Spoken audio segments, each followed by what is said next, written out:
Good evening, citizens of Portsmouth. I call to order the City Council meeting. I want to welcome everyone for being here in spite of the inclement weather. We now have an invocation by Pastor Lee Gillis of Simonsdale Presbyterian Church. Pastor Gillis. Good evening and blessings all. I invite you to join. Would everyone please stand? I invite you to join me in an attitude of prayer or silence, as would be your custom. Most Holy One, we come before you humbly this night to pray for a spirit of wisdom and compassion to be present with these civic leaders and those present in this time of discussion and discernment. You have raised these people up to seek the good of the city, and they know that they could all use your divine guidance. We have many challenges. The world has many challenges. Only through you can a sense of the peace which passes understanding prevail. We're grateful for the abundance we have and pray that you will help us to meet the needs of those who face scarcity. We remember those who have sacrificed so that others may know justice and peace, and give thanks for all the ways in which we strive toward that goal each day. We pray this in your life-giving name. Amen. Amen. I pledge allegiance to the flag of the United States of America and to the republic for which it stands, one nation, under God, indivisible, with liberty and justice for all. Thank you once again, Pastor Gillis. And Madam Clerk, would you call the roll, please? Yes, sir. Mr. Barnes. Present. Mr. Battle. Here. Mrs. Lucas-Burke. Here. Mr. Moody. Here. Dr. Whitaker. Present. Mr. Woodard. Here. Mayor Glover. Here. Members of council, we have for our consideration the minutes of a called meeting on April 11, 2022, a called meeting on April 12, 2022, and a regular meeting on April 12, 2022. Is there any discussion of the minutes? Seeing none, we're in need of a motion and a second. Move adoption. Second. Madam Clerk, would you call the roll, please? Yes, sir. Mr. Barnes. Yes. Mr. Battle. Yes. Mrs. Lucas-Burke. Yes. Mr. Moody. Yes. Dr. Whitaker. Yes. Mr. Woodard. Yes. Mayor Glover. Yes. Madam Clerk, would you please read our speaker statement? Yes, sir. Ladies and gentlemen, City Council rules require a limit of up to 5 minutes to speak. As you approach the speaker's podium, you will notice a timer. At the beginning of your 5 minutes, you will see a green light. 4 minutes into your remarks, you will notice a yellow light. At the end of 5 minutes, you will hear and see a red light, hear a beep, and we ask that you conclude your comments at that time. While speakers have an opportunity to address council on matters of public concern, all comments should be made in a manner that respects the seriousness of the forum and should not be made in a belligerent, sarcastic, or demeaning fashion. All remarks shall be directed to the City Council as a body rather than any particular member of the City Council, staff, or the audience, and should be limited to matters that only the Portsmouth City Council can influence.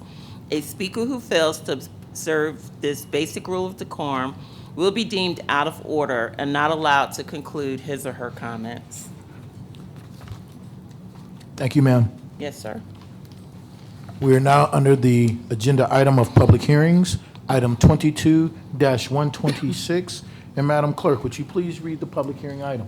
Yes, sir. Public hearing to solicit citizen comments on the Community Development Block Grant Annual Action Plan. Thank you, ma'am. And we do have a speaker for this public hearing. Our speaker is Ms. Donna Sy. And ma'am, you have 5 minutes.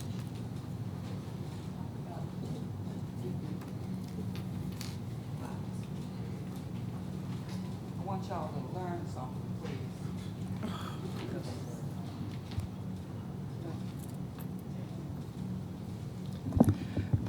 Good evening. My name is Donna Sy. I live in the Woodbine Farms neighborhood. 22-126 agenda item is a public hearing for citizens' comments on the Community Development Block Grants Annual Action Plan. This is a forced plan that tells the city what it has to do with the money it gets from the federal government. This plan is for a poverty mindset of spend, spend, spend. not manage, manage, manage. This plan for the fiscal year 2019 to 2023 to implement federal funding programs that support housing, community, and economic development within Portsmouth. The federal government, HUD, intends that communities develop a comprehensive vision that encompasses affordable housing, adequate infrastructure, fair housing, enhancement of civic design, vigorous economic development combined with human development, and a continuum of care for helping the homeless.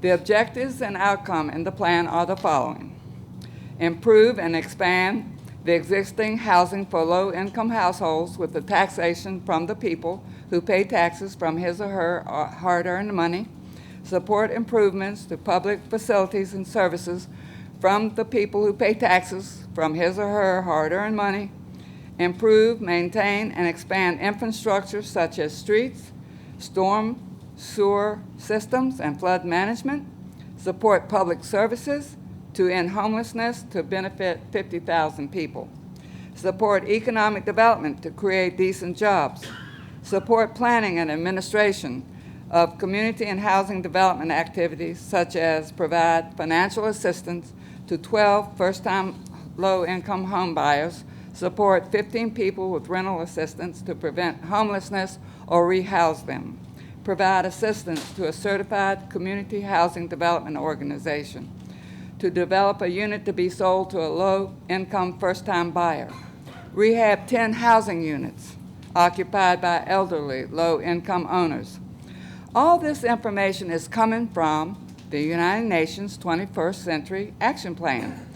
This work filters down to elected officials to create new governing entities in the form of non-elected regional councils. These regional councils gain strength and influence that overpowers and relegates elected government to a backseat position. These regional councils change our American system of representative government, no longer guided by constitutional law. This non-constitutional system seeks to create a top-down government power directed by a few. This 21st century agenda was created to rearrange the world by eliminating individual liberty and controlling consumption and natural resource use, and virtually eliminated free market system. This 21st century agenda was created with the specific purpose of redistributing the world's wealth to be managed by international overseers under the excuse of environmental protection and poverty eradication. This is what the CDBG funds are all about: poverty eradication. So this 21st century agenda is the transformation of human society. Federal and state grant money from the Housing and Urban Development comes with strings attached that mandate how the money will be used and in turn how it can control your community and your property. This CDBG fund does not help folks get out of poverty. The fund takes money from those who are being taxed and gives it to those who are not being taxed and not being helped to improve her situation in life. Thank you, ma'am. Once again, this is a public hearing. You are not required to have signed up prior to speak at this public hearing. If anyone in the audience desires to come and speak on this topic, you can come forward, state your name and address, and you will have 5 minutes. Seeing none, then this public hearing is closed. And Madam Clerk, would you please read the next public hearing item? Yes, sir. Public hearing on proposed real property tax increase. We do have a speaker for this public hearing item, item 22-127, and it is Ms. Donna Sy. And ma'am, you have 5 minutes.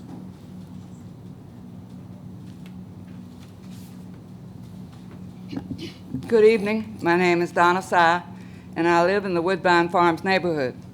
Agenda item 22-127 is a public hearing on the proposed real estate property tax increase. Right now, my real estate property assessment is $317,310. That means that my taxes for my home and land are over $4,000 a year, plus water, sewage, electricity, and gas. Beginning July 1, my real estate property assessment will be $322,000, almost $323,000. That means that my taxes for my home and land will be almost $4,200 a year, plus water, sewage, electricity, and gas, which they'll be increased too. My reverse mortgage is $321,000. How is the city going to help me and others who are not in subsidized housing but are paying taxes for them to live in an honorable way? I paid over $3,000 in federal and state taxes for the year 2010.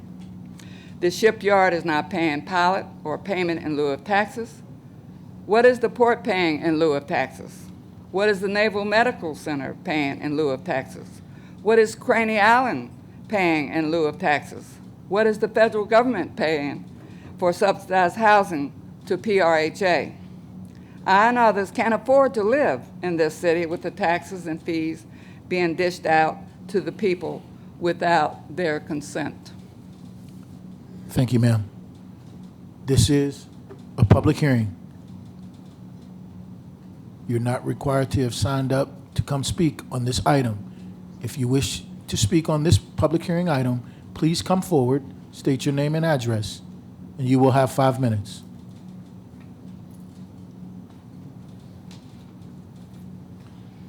Steve Carroll, 3112 River Edge Drive. Evening, the mayor, Evening, sir. members of council and staff. I wasn't going to speak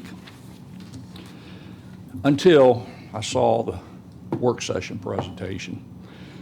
I'm going to put this in terms that may not be exactly technically right, but with the huge increase in real estate assessments, state law requires that you change the tax rate to zero out anything greater than 1% increase over last year.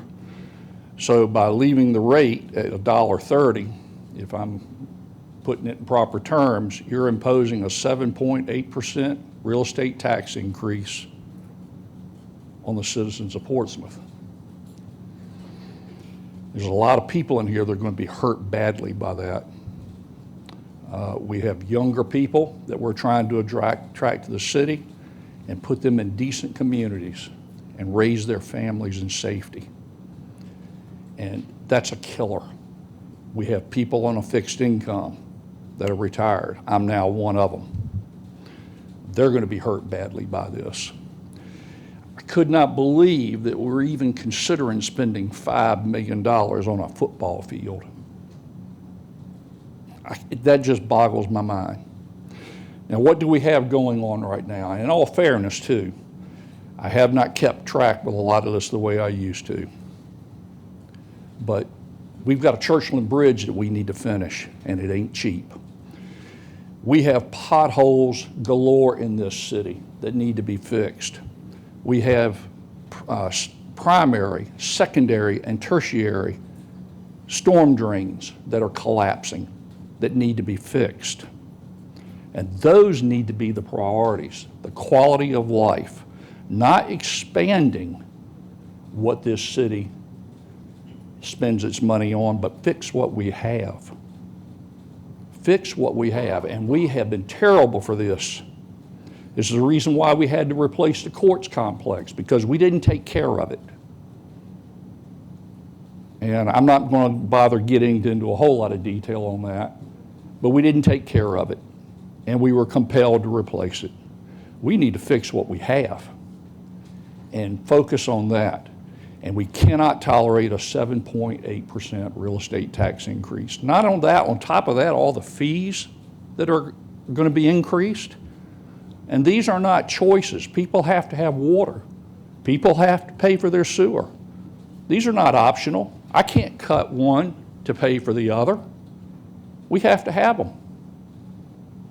And that's something that I think you've lost track of. So I'm compelled to ask you to go back to the drawing board.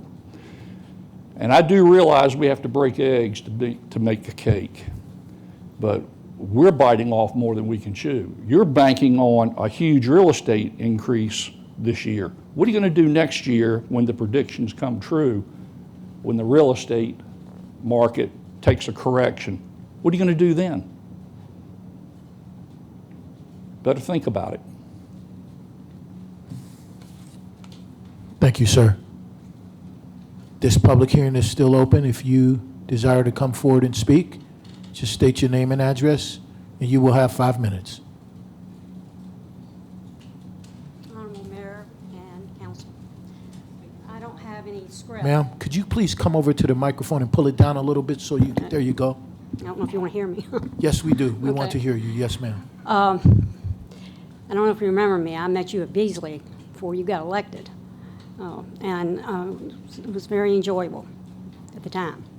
But anyway, what I'd like to say is, I don't have a script. But what I didn't know is different areas went up more than other areas with their assessment. And ours went up. I live at 5508 Belvedere in Portsmouth. And ours went up 23.30%. And my house is valued at $349,000. I can't get that for my house. Plus the fact, I've lived in Portsmouth for 73 years. And I've gone back in records, and I have paper records because that's what I keep. I've never had it going up like this, ever. Not that much. I mean, it hasn't gone over 3-something. That's a huge, huge increase for retired people. I hang my clothes on the line, and it's no lie. I've done it all my life. We use very little air conditioning, and our heat's low. We compromise because of the prices of things. So how much more? We're not getting it as an increase, and when the increase we get goes to our insurance. But older people that live in an area, they've been there for a long time. I've been there since 1975.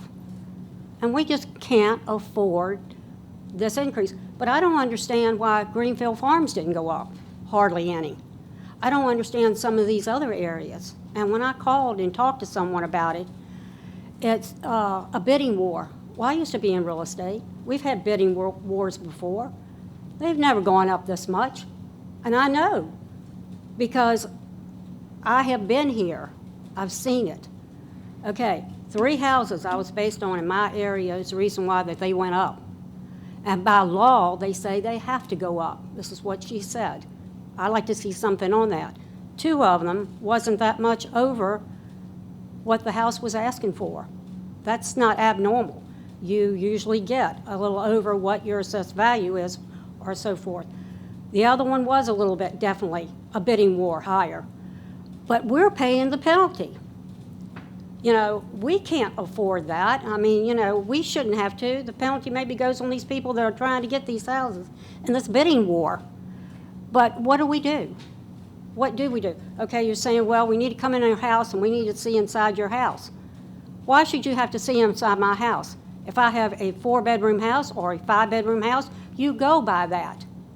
That's not, how are you adding to my house assessment by looking on the outside and then telling me to bring it down?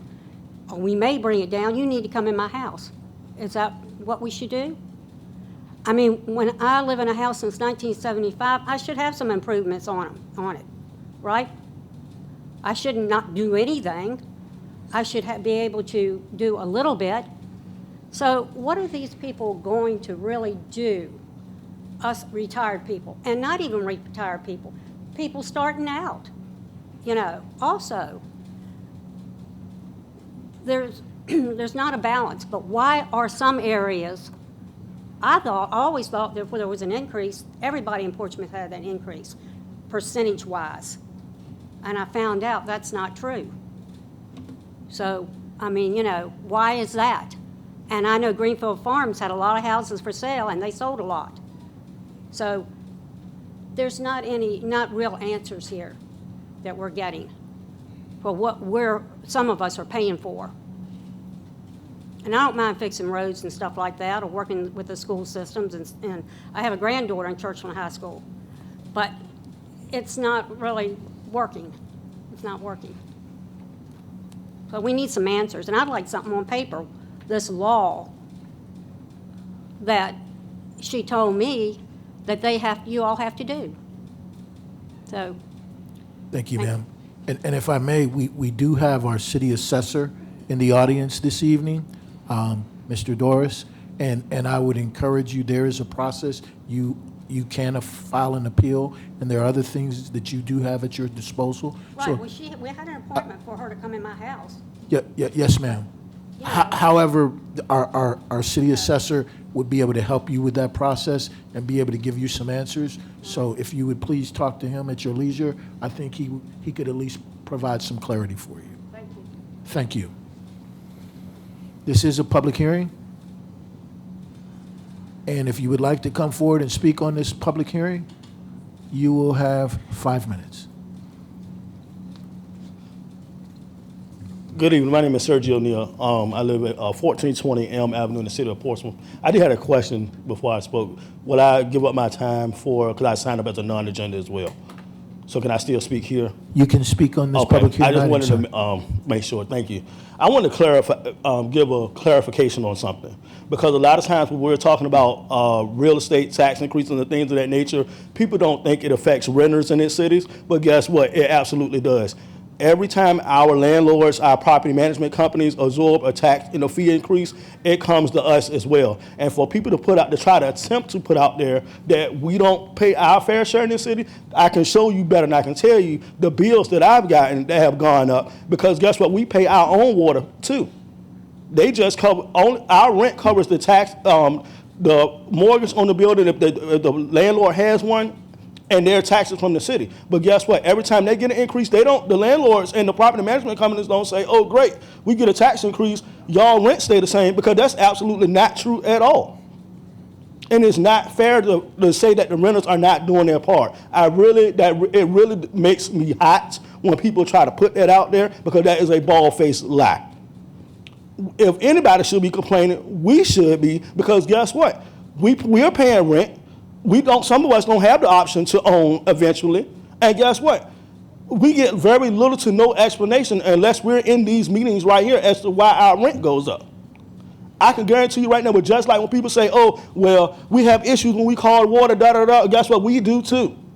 Trust me when I tell you, my trash can, if I leave it out past a certain time, I get a good old orange sticker the same way the homeowners do, and then guess what? The fine comes after that. So let's not play the game and try to say, oh, the renters don't contribute or whatever the case might be, because we need to be in this meeting too, and we need to be demanding some answers too. Because I can tell you right now, there's a lot of people who can't afford with the rent that they're paying right now. So when these fees and taxes are imposed on the city, guess what? We have to hear it too. All I can say is whatever you all are doing with this money, be mindful of stuff like that the renters do have a hand in this, and when we have the answer for that as well. So when our rent goes up, because the property managers and the landlords have to pay the increases, we have to get it too. Our rent and stuff goes up too. And right now, a lot of us are struggling. We are paying some of us pay more in rent than some people pay in their mortgage. So people, citizens, council people, I get it, things go up, nothing is getting cheaper. We all understand that. But at the same time, too, let's be mindful of everyone, not just the people in the $300,000 homes. And Lord knows, I wish I could own one. I haven't got to that point yet. I'm still working. I'm going to probably be 95 by the time I retire, the way this is going. But let's be mindful and let's be fair, and let's make sure that everybody understands that it's not just you all, the homeowners, that have to go through this.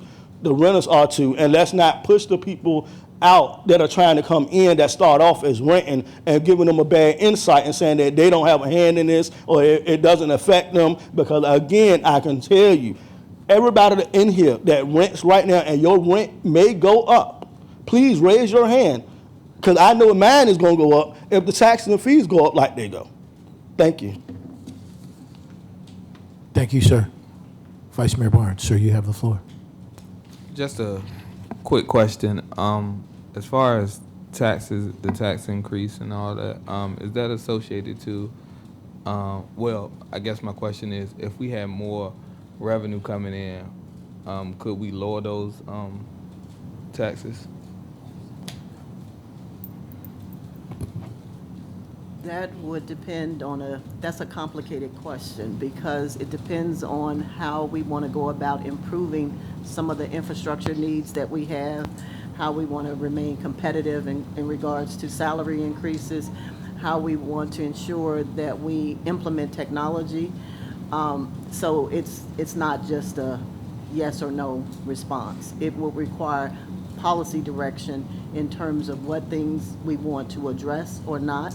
I mean, we just had the conversation regarding debt and how much debt we can afford from a bond issue perspective. So without a bond issue, that means we have to pay for it out of the revenues we get, which is a pay-as-you-go process.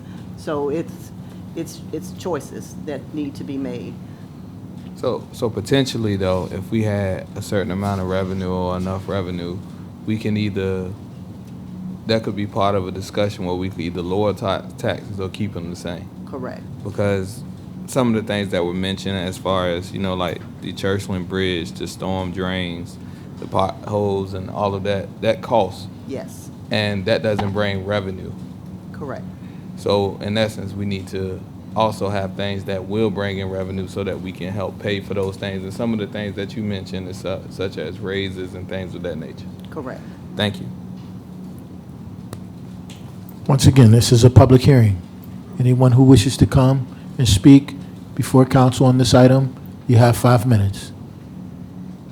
Seeing none, okay.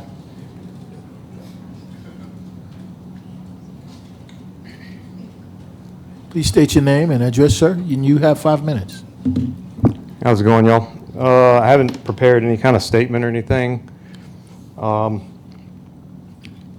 Basically, I'm too busy. I'm work day and night. I come in from work, come in the front door, go straight out the back door, get to work on stuff around the house. And it's all to keep paying all these taxes. I don't have, I don't know what I can tell y'all. Y'all know this is wrong. I'd like to ask anybody out here to stand up if they feel like they're not paying enough taxes. Should they be paying more taxes? I love paying taxes. Good for you. Pay everybody else's share, because I'm about sick of it. So I see one person. Have y'all been getting emails saying, please raise our taxes, we're not paying enough? I don't think so. And I believe y'all were elected to serve the people. We're speaking right now. Well, unless you're working for that one guy. That's about all I got to say. So, thank you. Thank you, sir. This is a public hearing. If you wish to come and speak on this particular item, you need to state your name and address, and you have 5 minutes, sir. My name is, good evening, Mayor, City Council, City Manager, public officials. Question I have is, with the raising of the real estate tax, we just had a festival. A lot of you city council members, not a lot of them, but certain ones were there, who got excited about this festival. But my thing is, and the question I have to ask is, what kind of revenue did we generate as a whole, as a city? Because you can get excited about the event, and it was probably a monumental event because of nothing happened. But what did the city gain that could offset some of these issues that we're having? That's a question that should be imposed. What did the city gain in revenue because of this festival? Which I'm not knocking. I thought it was a great event. But you can't have stuff like this and don't gain anything. When you put out that much money, it don't make sense.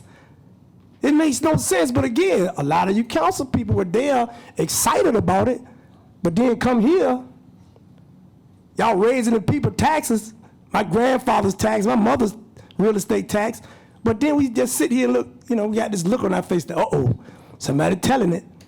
These are the questions that need to be told or asked. And the question the community is asking, and it's hurting a lot of citizens, especially elderly. My grandfather has had his home since 1954. So again, it's affecting not only him, it's affecting a lot of these citizens out here, along with the other things that are going on. My question again, what did the city gain from this 420th festival? When, if you go look at the books at Virginia Beach when they had this something in the water, that first one, they were in the green. They gained a lot. I don't think we did. Thank you, Mr. Mayor. Thank you, sir. Vice Mayor Barnes, you have the floor, sir. Just a question. When it comes to a festival or something of that nature, when a private person is throwing it, do we pay anything for that? No, that was a completely private event, and the city gains a number of ways from festivals. They gain in admissions taxes, they gain in business license, and they gain in hotel tax. They gain in meal tax receipts for anyone that eats at a restaurant. So those are the ways that the city would gain from that event, but there's no investment on behalf of the city. That was a private event. So I guess that goes back to what I was asking you earlier about, do those type of things contribute to, help with lowering the taxes or keeping them the same, or raises and things of that nature, if we generate enough money from those festivals and other type of events? If we could generate enough festivals, given the fact that we have one primary hotel, but that, yes, festivals, to the extent that the city does not put any investment in it, and we get admissions taxes, business license fees, hotel tax, meal tax, yes, that can generate a level of revenue. So I think for me, we need to make sure that we're making investments that bringing things into Portsmouth that are generating revenues, especially when it comes to our CIP. We just don't want to spend without it coming in with some type of cash for us.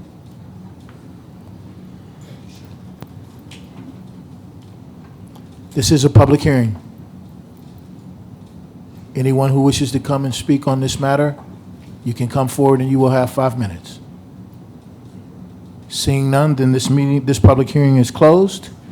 And Madam Clerk, would you please read the next public hearing item, item 22-128?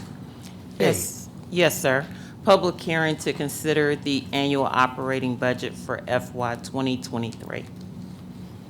Thank you, ma'am. And we do have a number of speakers for that item. The first speaker is Ms. Tiffany Stewart. Ms. Tiffany Stewart, ma'am, would you please come forward?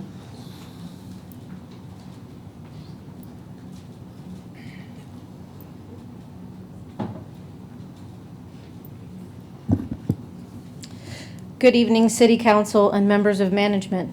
My name is Tiffany Stewart. My family lives on Broad Street, and I've been employed with the City of Portsmouth for 5.5 years as a full-time paramedic. I'm a Vice President of Local 539, and I'm speaking tonight on behalf of the emergency medical providers of this city that are desperately struggling to meet the growing demands of our daily job. Our city currently has 5 full-time ambulances. This number has not changed since 2009. For 13 years, our providers have had the same number of units capable of transporting patients. In that time, however, many things have changed. We have entered an epidemic of opioid abuse that impacts our call volume multiple times every day. Injuries from violent crimes are a constant stress on our system, requiring our ambulances to leave the city to transport patients to the nearest trauma center. Most recently, the COVID-19 pandemic, which brought an unprecedented transformation to the way we provide patient care. 13 years ago, our city answered 16,700 emergency calls. Compare that to the 22,230 calls answered last year. Currently, when all of our ambulances are being utilized and a 911 call comes in, our residents must wait for another ambulance from a neighboring city to respond. With a 25% increase in call volume, it is long overdue for Portsmouth to staff an additional full-time ambulance. Make no mistake, the call volume will only continue to increase. With our ambulances already running calls at the highest level of industry standard, the citizens will suffer by having to wait valuable minutes for mutual aid from another city. Since 2019, our department has hired 17 full-time paramedics. Those employees went through a months-long field training process where they gained experience and sharpened their skills. In those 3 years, 12 of them have already resigned their positions. The writing is on the wall. Portsmouth cannot retain paramedics. Who then is answering these calls for help? Our skilled firefighter EMTs are being told to take up the slack. And while they can respond quickly and are skilled at their level, the residents of this city are again paying the price. There are 3 levels of emergency medical care: basic, advanced, and paramedic. Our firefighters are primarily trained to the advanced level, which means their response lacks the ability to perform things like IV pain management, recognition of life-threatening heart rhythms, and advanced airway management. The few firefighters that do hold a paramedic level certificate are being particularly fatigued, burning the proverbial candle at both ends. Our organization is advocating with our decompression to increase base salary for paramedic level providers to become market competitive with neighboring agencies. This will not only reduce the need for BLS ambulances, but will also help recruit experienced paramedics to apply. Lastly, tonight, I would like to formally introduce a resolution to City Council. Public safety workers are constantly facing the risk of developing occupational diseases due to the toxic nature of our jobs. Virginia Code Section 65.2, the Heart and Lung Presumption Bill, was enacted in 1976 to help public safety workers prove that the heart or lung condition that they've developed is linked to their job. In Portsmouth, only police and fire personnel benefit from this bill. The resolution before you was given to the city manager in our annual budget book on February 1st. Her response is that it would require a comprehensive review of cost benefits and would not be included in fiscal year 23's budget. The city is already paying to cover paramedics under LODA. To expand heart and lung coverage costs between $3 and $5 per person. At 25 employees, that is a maximum cost of only $125 annually. This information was available through VRS. Any proposal of a cost analysis can only be interpreted as a stall tactic to avoid fixing the problem. Tonight, I submit to you a drafted resolution from our state association to expand coverage and include our city's EMS under heart and lung presumption. The paramedics of this city have a reputation in Hampton Roads of being skilled and experienced. We care about the citizens of this city, and we advocate for them daily. Our comprehensive decompression is the first step towards retaining the few paramedics that haven't already left. The increased base salary can recruit experienced providers to join our ranks and accomplish our sacred mission of serving our citizens in their times of need. Investing in public safety is investing in the public. If you have no questions, I thank you for your time. Councilman Woodard, sir, you have the floor. Thank you. I appreciate your presentation. I just wanted to make sure I was clear. I think you was requesting, it was numerous things, but just for the full-time ambulance, Yes, sir. are you asking as well for, I guess, funds to be allocated for it to be manned, or is you guys already fully staffed as well? That's a multidimensional answer. We Okay. would require an additional ambulance to add to our fleet. We currently work on a 5 full-time ambulance fleet, as well as having several reserve ambulances that we use when our main fleet ambulances are not functional. Unfortunately, we use the reserve ambulances almost as frontline fleet. workers because our ambulances are constantly in need of repairs. So we would require an additional ambulance to add to our fleet, as well as to maintain the staffing in order to provide that care. Right. We have enough. Right now, if we could just fill the paramedic slots that the city has allocated in our position control, we would be in a great position. Unfortunately, we're at about 50% of staffing because we're not able to recruit or retain the proper people to staff the ambulances that we have. Right, okay. Is there any way for us to get some information on, like I say, we'll just keep it simple. Like I say, it is a multidimensional question. Just the actual ambulance and also possibly, you know, what it would take to man it. And this is just, you know, separate from your initial proposal, but this is something for council. Yes, sir. Could we get some information on that? Sure. Thank you, Mayor. You're welcome, sir. Councilman Moody and then Councilwoman Lucas-Burke. You also had a request to include EMS in the program The heart Heart and and lung lung expansion, yes, sir. expansion? Yes, sir. And did I hear you correctly that that cost is only, what, $3? Yes, sir, that's part of the paperwork that I passed out Right. to you. It's all included in Right.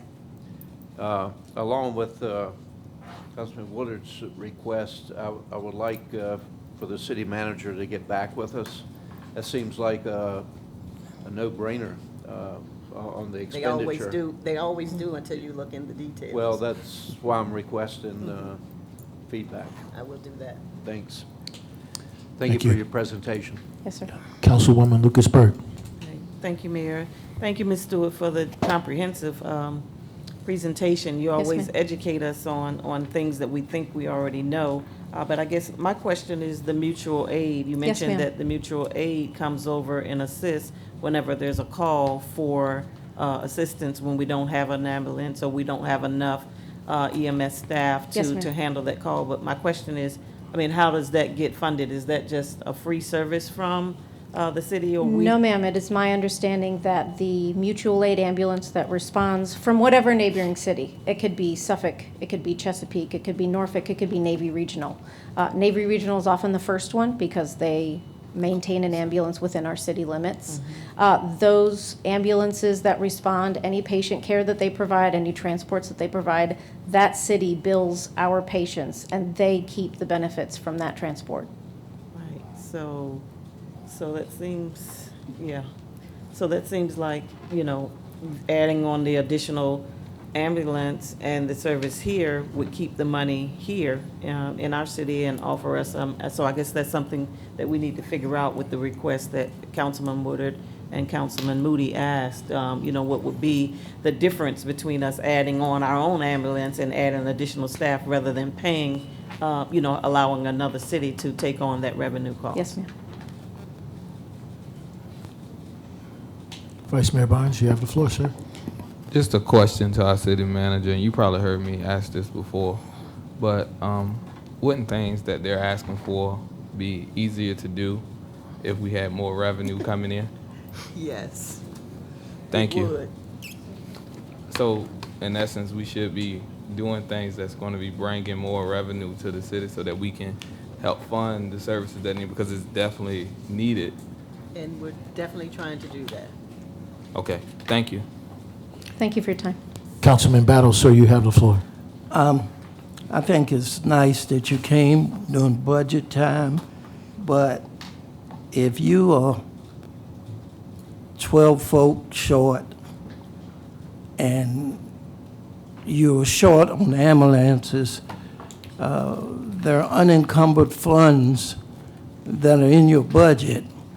Something as important as adding another ambulance should have come to the city manager much sooner, because you probably have the funds in the budget to go ahead and add a vehicle or two. So I'm sure you and the city manager Yes, can sir. get together and add a vehicle or two and solve most of the problems even without this budget. I look forward to that, thank you. Yes, ma'am. Madam City Manager, you have the floor, ma'am. Just to Councilman Battle's point, we have fleet on order. We already have an ambulance on order, as well as council approved through the ARPA funding 2 additional fire engines at $1 million each. So that we're already moving forward on some of the equipment. Thank you. Dr. Whitaker, sir, you have the floor. Yes, so to our city manager, the $2 million fleet discussion that we had earlier, that's already in there? Yes. Okay, all right, Yes. thank you. Yes, sir. And if I may, You may, ma'am. I just want council to be aware, when we look at pay and compensation, we try to look at it from an equity perspective. And we also understand that the rigor of public safety, and that's why one of the reasons why we're doing the pay compression this year to try to address some of those issues. That's why we're trying to be responsive in terms of pay for our public safety officials. But when it comes to certain things that are new, we want to make sure that we evaluate those things and determine if it should just be limited to public safety or if we need to do that for the entire organization. So we don't look at things just from a perspective of police and fire. We look at it across the organization and then make the best decision for the organization at that point. Thank you, ma'am. Our next speaker is Ms. Donna Sy.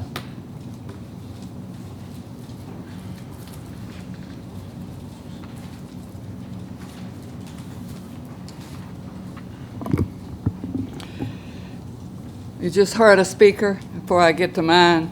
You see this organizational structure? You see how separate it is, isolated? You see where the fire and all them are right here, all it's out, instead of a circle, so these groups can talk together and plan together? Not going to do it, right? So I'm Donna Sy, and I still live at Woodbine Farms as long as you don't raise my taxes. Agenda item 22-127A is regarding the annual operating budget. In the budget book on page 1-10, the total revenue is listed as, I'm going to just kind of round up the numbers, $767 million, and the total expenditures are over $767 million. On page 3-7, the total funding sources is over $784 million. And on page 312, the total city budget is over $784 million. Overview of the government services and selected functions in the budget book on page 2-2. Let's look at the city's main municipal complex, which includes the City Hall building, which houses nearly all of the city's operational departments, the city jail, and police headquarters. The city has 8 fire stations, 1 central library with 3 neighborhood libraries, 44 city parks totaling over 588 acres, 7 community centers, 3 municipal golf courses, and 26 public education facilities located throughout Portsmouth.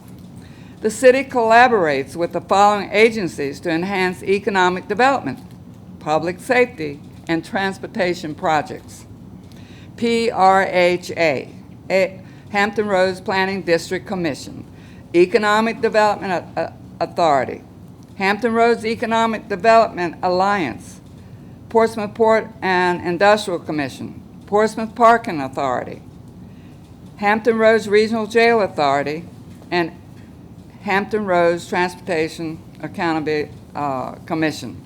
There needs to be implementation of the Finance Commission so the citizens can keep up with how the city manager is prioritizing requests and what her recommendations are before they get to be voted on at a public hearing, which is just that.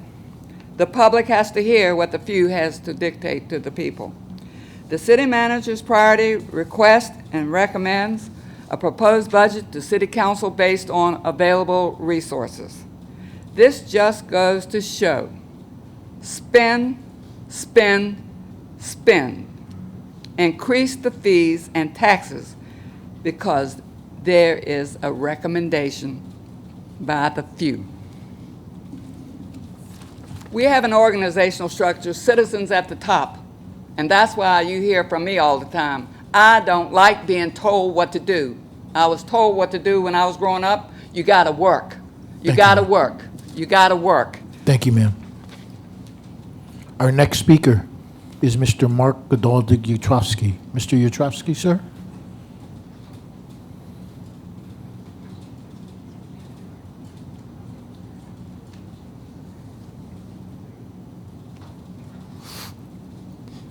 Good evening, Mayor, Council, and other neighbors. Relative to the next fiscal year's budget, this is the second consecutive budget that has had full funding for the schools. That's a great start. That's where we need to be all the time. And so I'm happy to see you continuing in that vein. I have a small funding request of my own. I've spoken to you about the desirability of having hybrid participation in these meetings, harking back to what became a necessity during the mandated lockdown period in the COVID crisis. Even though we are not at that point now, even though we are past the last peak of COVID infection, I still believe, as I've outlined for you before, and I hope you remember the arguments I made, I'm not going to repeat them tonight, but that we need to have a hybrid option available so citizens can come in through electronic means rather than stand here in person to participate in the meeting. Ideally, the General Assembly would give you all the permission to do the same, but this is something you yourselves can handle. I'm sure there is some funding required to make it happen, and that's what I'm asking for. I want to make a point that people have not generally made and don't seem to have grasped. Our country is in the midst of a war right now. And it doesn't appear that way because historically we had military mobilizations, we had our service people out in the world fighting against an enemy, and what we are dealing with in the current war are financial sanctions against a determined enemy. So, although we are not shooting guns and we're not flying planes and bombing targets, we are giving material support to those who are. Why do I mention this here? Because Portsmouth is not going to declare war on Russia, but the war effort, which is on an unknown trajectory right now.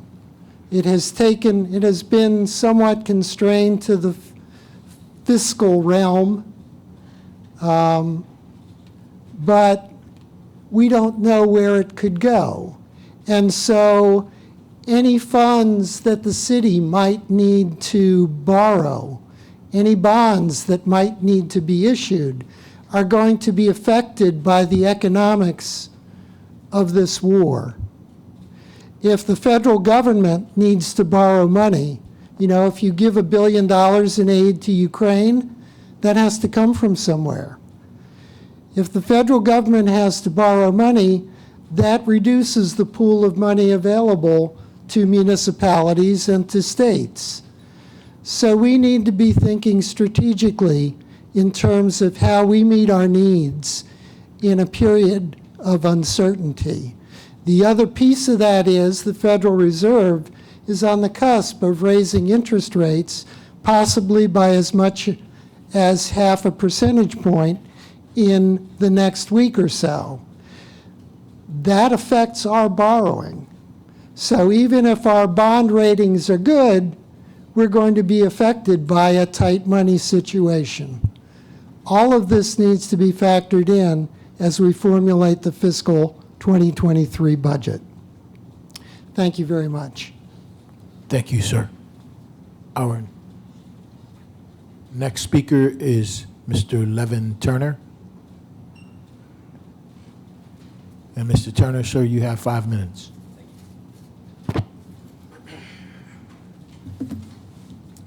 Good evening, Mayor, Vice Mayor, members of council. My name is Levin Turner, and I'm the Executive Vice President of Local 539.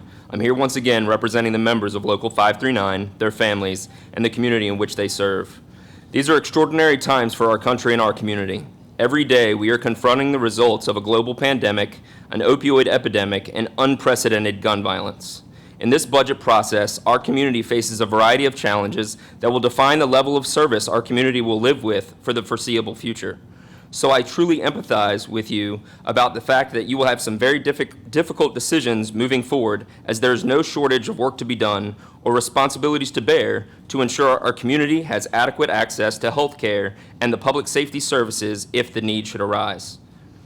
In the midst of all these challenges, however, it is Local 539's single most important responsibility to keep our members and the community they serve safe. It is what we all show up for. Because as the saying in the fire service goes, I am not here for me, I am here for we, and we are here for them. Many people of the community see how we are here for them and why experience matters in their time of need every day, but the level of compassion and professionalism that our members display is witnessed only by a few people on those specific scenes. However, just in these past couple weeks, our community at large has seen on the news why experience matters. Our members have made multiple rescues from house fires, as well as life-saving decisions from victims of gun violence and hundreds of other critical EMS calls. Our experienced members are making a significant difference and saving lives every day. Nationwide, there is a shortage of emergency service personnel, and jurisdictions are having to find ways to get a quick turnaround in hiring experienced public safety employees versus having to take the 10 months to train an employee before they have an impact on service delivery. Portsmouth is falling victim to that yet again, mainly due to the amount of pay compression within our ranks and not remaining market competitive with certain starting salaries. Multiple personnel have left for neighboring jurisdictions, and this trend will continue unless pay compression is truly addressed to make our experienced employees market competitive. It was expressed after my address of council 2 weeks ago that I may have come across as too demanding. It wasn't my intention to do so. However, it is my belief that we are at an extremely critical point where once again we are losing employees at a much higher rate than we are gaining them. Due to this predictable trend, we have had multiple meetings with most of you, as well as the city manager and the fire chief, to discuss the significant threat that hadn't been addressed in the last couple of budget cycles. We wanted to ensure public safety was a top priority going into FY23. After the initial proposal and multiple meetings and correspondence with the manager, it didn't seem as though we were being heard, and we were receiving feedback, but not any specific numbers to work with. That is why we made the call for help from you in directing the city manager to find funds to implement a true compression adjustment plan as presented in our executive summary. We understand, as the manager clearly stated in an email response to our recent inquiry, that Virginia Beach's financial capacity is not comparable to Portsmouth. However, we do not feel as though a citizen's right to have access to health care should be determined by a zip code or city boundary. There are many other places in the budget to trim fat, but the community's health and safety should not be jeopardized with lower levels of care in order to save money. I would like to take this opportunity to acknowledge the many men and women in this room, as well as those that are on fire trucks and ambulances right now, that have served this community without hesitation for many years, but especially the last couple in the midst of a global pandemic and unprecedented levels of calls for service. Many of them have been forced to stay and work additional shifts over their 106-hour biweekly scheduled shifts. Dozens of them have contracted COVID-19 due to work-related exposures, and one even being a victim of gun violence while themselves while carrying out their duties here in the community. We have some of the best in the business. Don't let other jurisdictions benefit from the training and experience our members have to offer. Our community deserves to have the best of the best. So once again, I ask you that the City Council please consider our proposal as described in our executive summary that I presented at the last public hearing. And I would now ask that all those in support of this motion please rise. Thank you. Thank you, sir. Once again, this is a public hearing, and anyone who wishes to come and speak about this matter can come forward and state your name and address, and you will have 5 minutes. Seeing none, then this public hearing is now closed. We've now come to item B, 22-128, item B. And Madam Clerk, would you please read this public hearing item? Yes, sir. Public hearing on the recommended 2023 through 27 capital improvement program. Thank you, ma'am. We do have a registered speaker for this public hearing, and that speaker is Ms. Donna Sy. Ma'am, you have 5 minutes.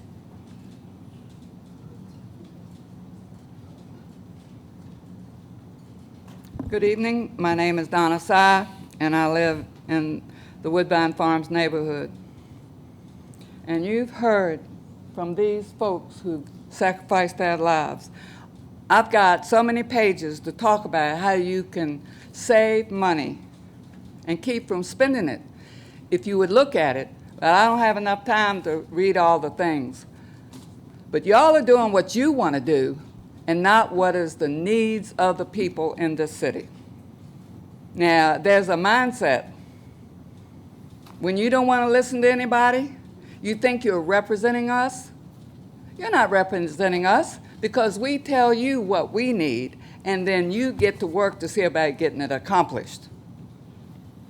Y'all got it twisted where you think you're supposed to tell us what y'all are going to do. No, it's when we talk about what we need, then you get it fixed. And if you can't get it fixed, how about letting somebody else do it? Thank you, ma'am. Our next speaker is Mr. Mark Godaldig-Yatrovsky. And sir, you have 5 minutes.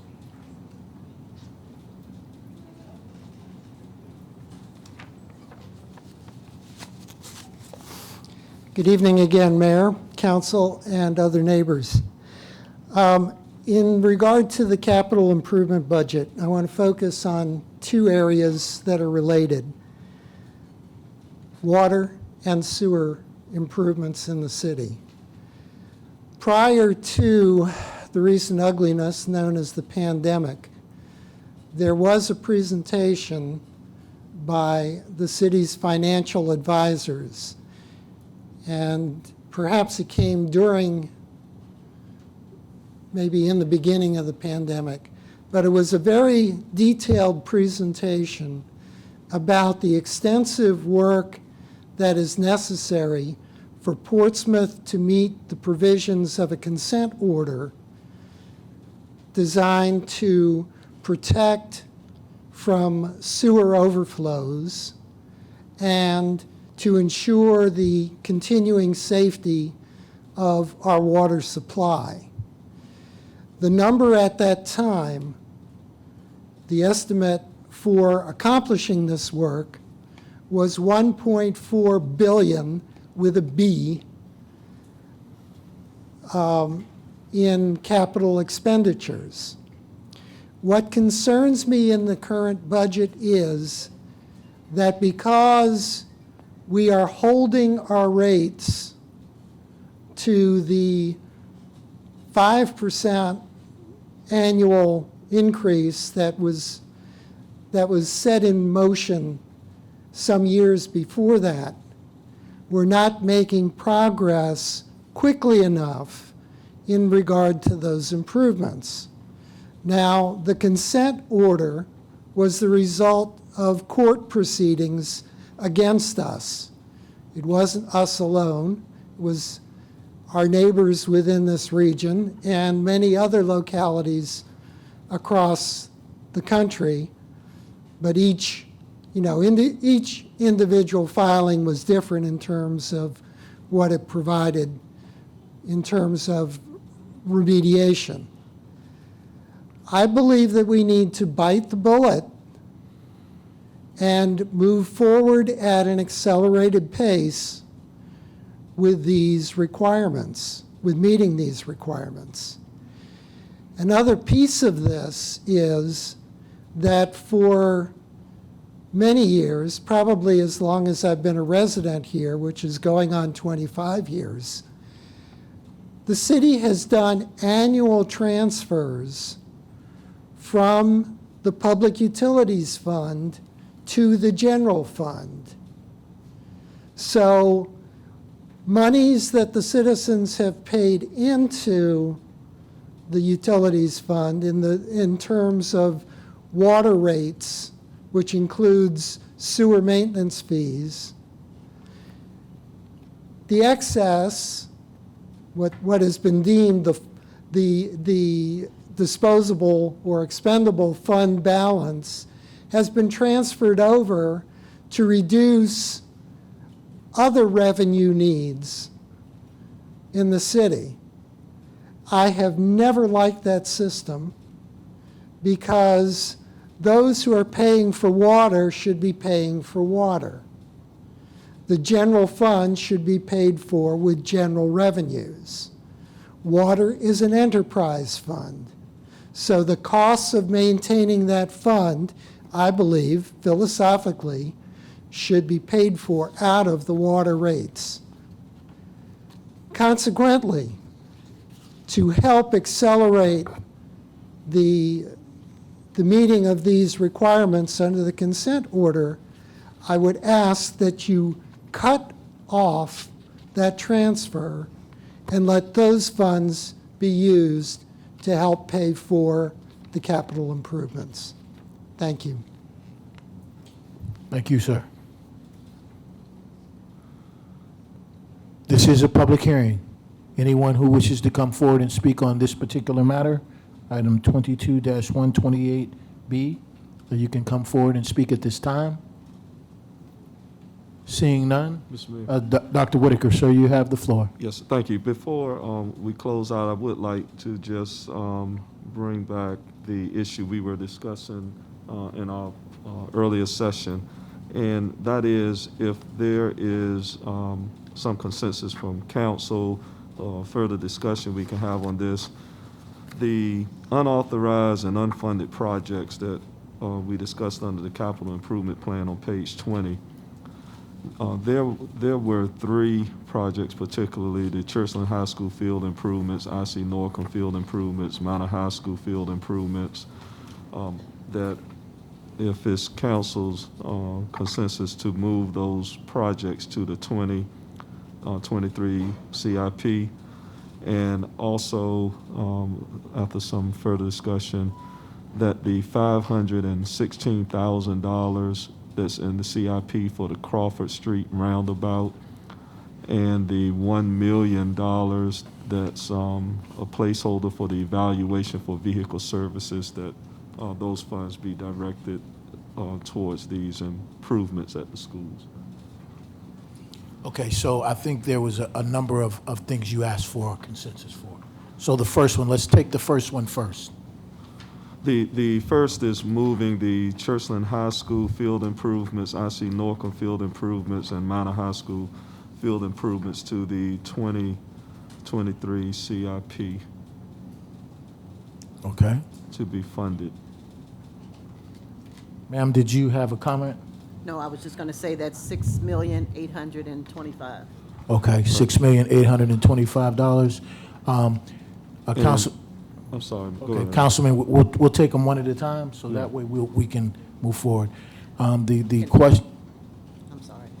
Go ahead, ma'am. Can I make just a slight Please. adjustment to that, because there's been a number of emails circulating around the Churchland Little League lights and those improvements, and that's $350,000 if you just throw that in there with those school improvements. Are you adding that on now, you're Yes. saying? Okay, so that's in addition to the Churchland High School field improvements? Yes. Okay. And just so I'm clear, the $6 million that we want to add to the CIP, that's not already there, that's in addition to, is that? Correct. That would be an additional 6 million? Correct. Actually be closer to 7 million, Yeah, 7. not 6. It's 7.1. Okay. So do we have a consensus from council? I need to see a show of hands to move that matter forward. Go ahead, Councilman Woodard. All right, so the 1 million that'll be moved from the evaluation, that wouldn't hinder anything going forward for us to get a new facility for our fleets? No. Okay. That's the second issue. Okay, go ahead. Oh, I'm saying, I thought you wanted No, to get no, a consensus on right. this We're first. working on getting the consensus on the first item where the question was asked to transfer those funds to the CIP. Well, To add these projects. Add those projects to the CIP, right? right. I had one question to that. Okay, hold on a second. Let's take what you were saying, because, go ahead, Right, I Dr. want to make sure, so the 3 projects, Churchland High School field improvement with also the improvement For the lights. to the lights, the IC Norcom field improvements, and the Manor High School field improvements be moved to the CIP fiscal year 2023 to be funded in that period. Okay. And sir, your question? And just for clarification purposes, because I know last year we had said something to that effect, and then it changed. So this is to make sure that we actually start on this in the 2023 Right. budget cycle. Okay, Right. that's what my question. I'm glad you made that clear, because this will, once you approve the CIP, you will approve the authorization for the projects. That does not fund the projects. That's a whole different process. Right. So the funding is not available just because you authorize Right. spending for this. Right. So I just want Right. that to be clear, because we Right. will not be able to start the project, construction, design, anything, until we identify the funding. And that's my second consent that I want to get from council. Okay, let's deal with the first one first. Oh, okay. So is there a consensus to move those projects to the CIP fund? I need to see a show of hand in favor of. We have a 5-2, so there is a consensus to move that forward. Now your second one, sir. The second deals with the funding source. And so part of that funding source, and I'm asking colleagues to agree, is that there's $516,000 for a Crawford Street roundabout improvement, $500,000. Then there's also $1 million that was a placeholder for the evaluation for vehicle services that was part of the CIP. Those are still appropriations, that's not funding. Okay, so we would reappropriate those to these programs. Yes, you are reappropriating those, but that still does not address the funding. So you have not identified the specific funding for We these said two? bonds for $10 million, so we would be adding to that the 6 or 7 million that you just talked about, but we're not talking about going out for bonds until later this fiscal year. Right, so I'm saying, but you had identified funding for the 516,000 in the middle? No, Okay. that was just an authorization to do. Okay, so we do know that there is a availability of the 40 million Correct. there. So that would be a source for funding these projects. Now, when you're saying the 40 million, are you talking about the additional amount that we can go out for Right, debt? right. Okay, yes. Right.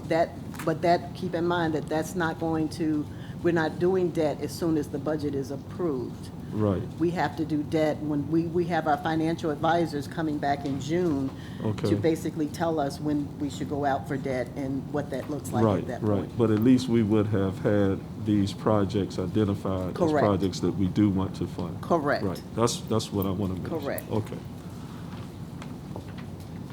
So do we need a consensus for that? No. I didn't think so. That's clear. No, we don't. I know we didn't. Councilman Woodard, so you have the floor. Thank you, Mayor. And just for our city manager, and we will still be seeking out the grant funds or the funding for this Crawford Street roundabout. Yes. So this is something we possibly can move and still seek out the funding for that. My understanding was the grant funds were only $100,000. So there would still be a difference that would need to be found to do that if we wanted to move forward with it. Okay, thank you.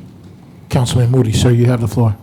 Thank you, Mayor. My question's to the city manager. What impact on eliminating the vehicle funding, what impact will that incur on the fleet? We're not eliminating the vehicle funding. That was the money that we set aside as a placeholder for improvements that we wanted to make at the facility. But a lot of that is design work that staff will be doing in-house. So that's not an impact. Okay, so that's no impact on that? No, that's no impact. Okay. Okay. Councilwoman Lucas-Burke, ma'am, you have the floor. Thank you, Mayor. And I guess my question is the allocation. We have moved those items to CIP as a placeholder. I know that this is a 5-year plan, so we would have 5 years within that plan to get these done? No, the way the CIP works here is we present a 5-year plan of what we know. It's a snapshot of what we know at that point. We only appropriate or authorize the first year. So the rest of the plan is dependent on what is occurring at that particular time. So all you're really focusing on this particular budget, even though it's a 5-year plan, and ideally, if you have a big project, then what you would normally see as a part of the plan is the design or the programming first, the design the second year, and then the construction the third year. Right. But because we're focusing on year one, the projects you see before you are the ones that will be a part of, that will be authorized. You don't authorize the entire 5-year Right. plan because it can change. Yes.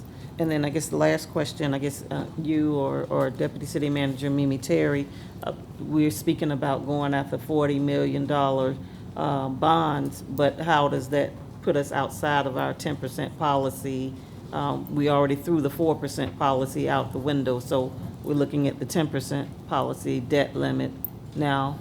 Does that, I know that that's going to be an impact.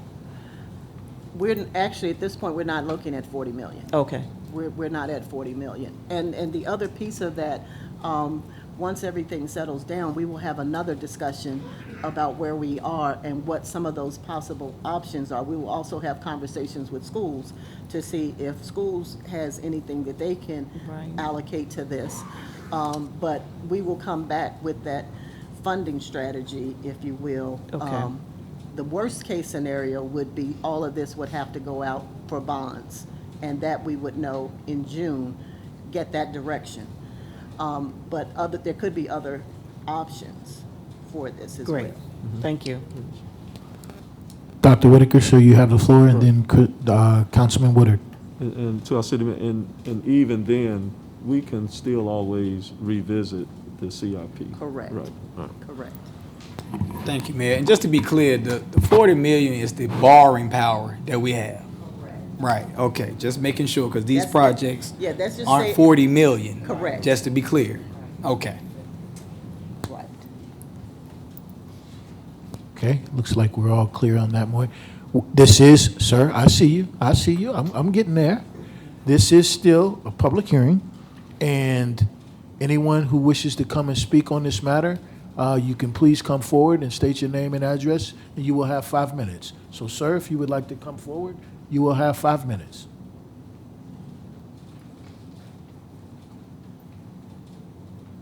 Thank you, Mayor. The reason I stood is I was under the impression that we had closed that particular discussion. Okay. Thank you for your patience. Again, I'm compelled to emphasize priorities. For us to spend this kind of money on football fields when we have an oppressive tax increase looming is terrible, misplaced priorities. Terrible, misplaced priorities. And when I mentioned potholes, that was no exaggeration. I can show you just on Cedar Lane, 3 entrances into neighborhoods that have sinkholes around the manholes that are front-end wreckers.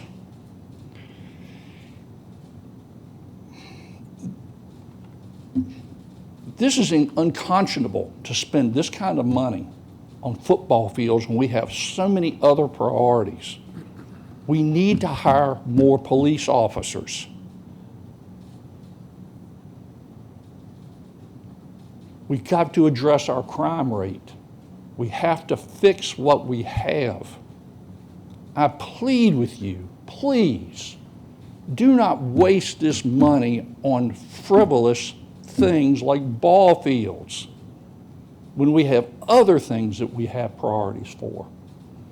I thank you again for allowing me to readdress this, Mayor. You're welcome, sir. Thank you. Vice Mayor Barnes, you have the floor. To go back to my original point from earlier, and I've repeated it over and over again, I know to some it looks like just ball fields. But what I've been stating all night is that we need to bring revenue to this city. So when you look at those ball fields, the same thing they have in Virginia Beach, where they have a sports complex outside, they're able to host soccer tournaments, field hockey tournaments, football tournaments, high school state championships, youth tournaments when it comes to Pop Warner, AYF. Those type of things bring in revenue to your city because 1, they're staying in your city. 2, they're going to your restaurants. They're shopping at your stores.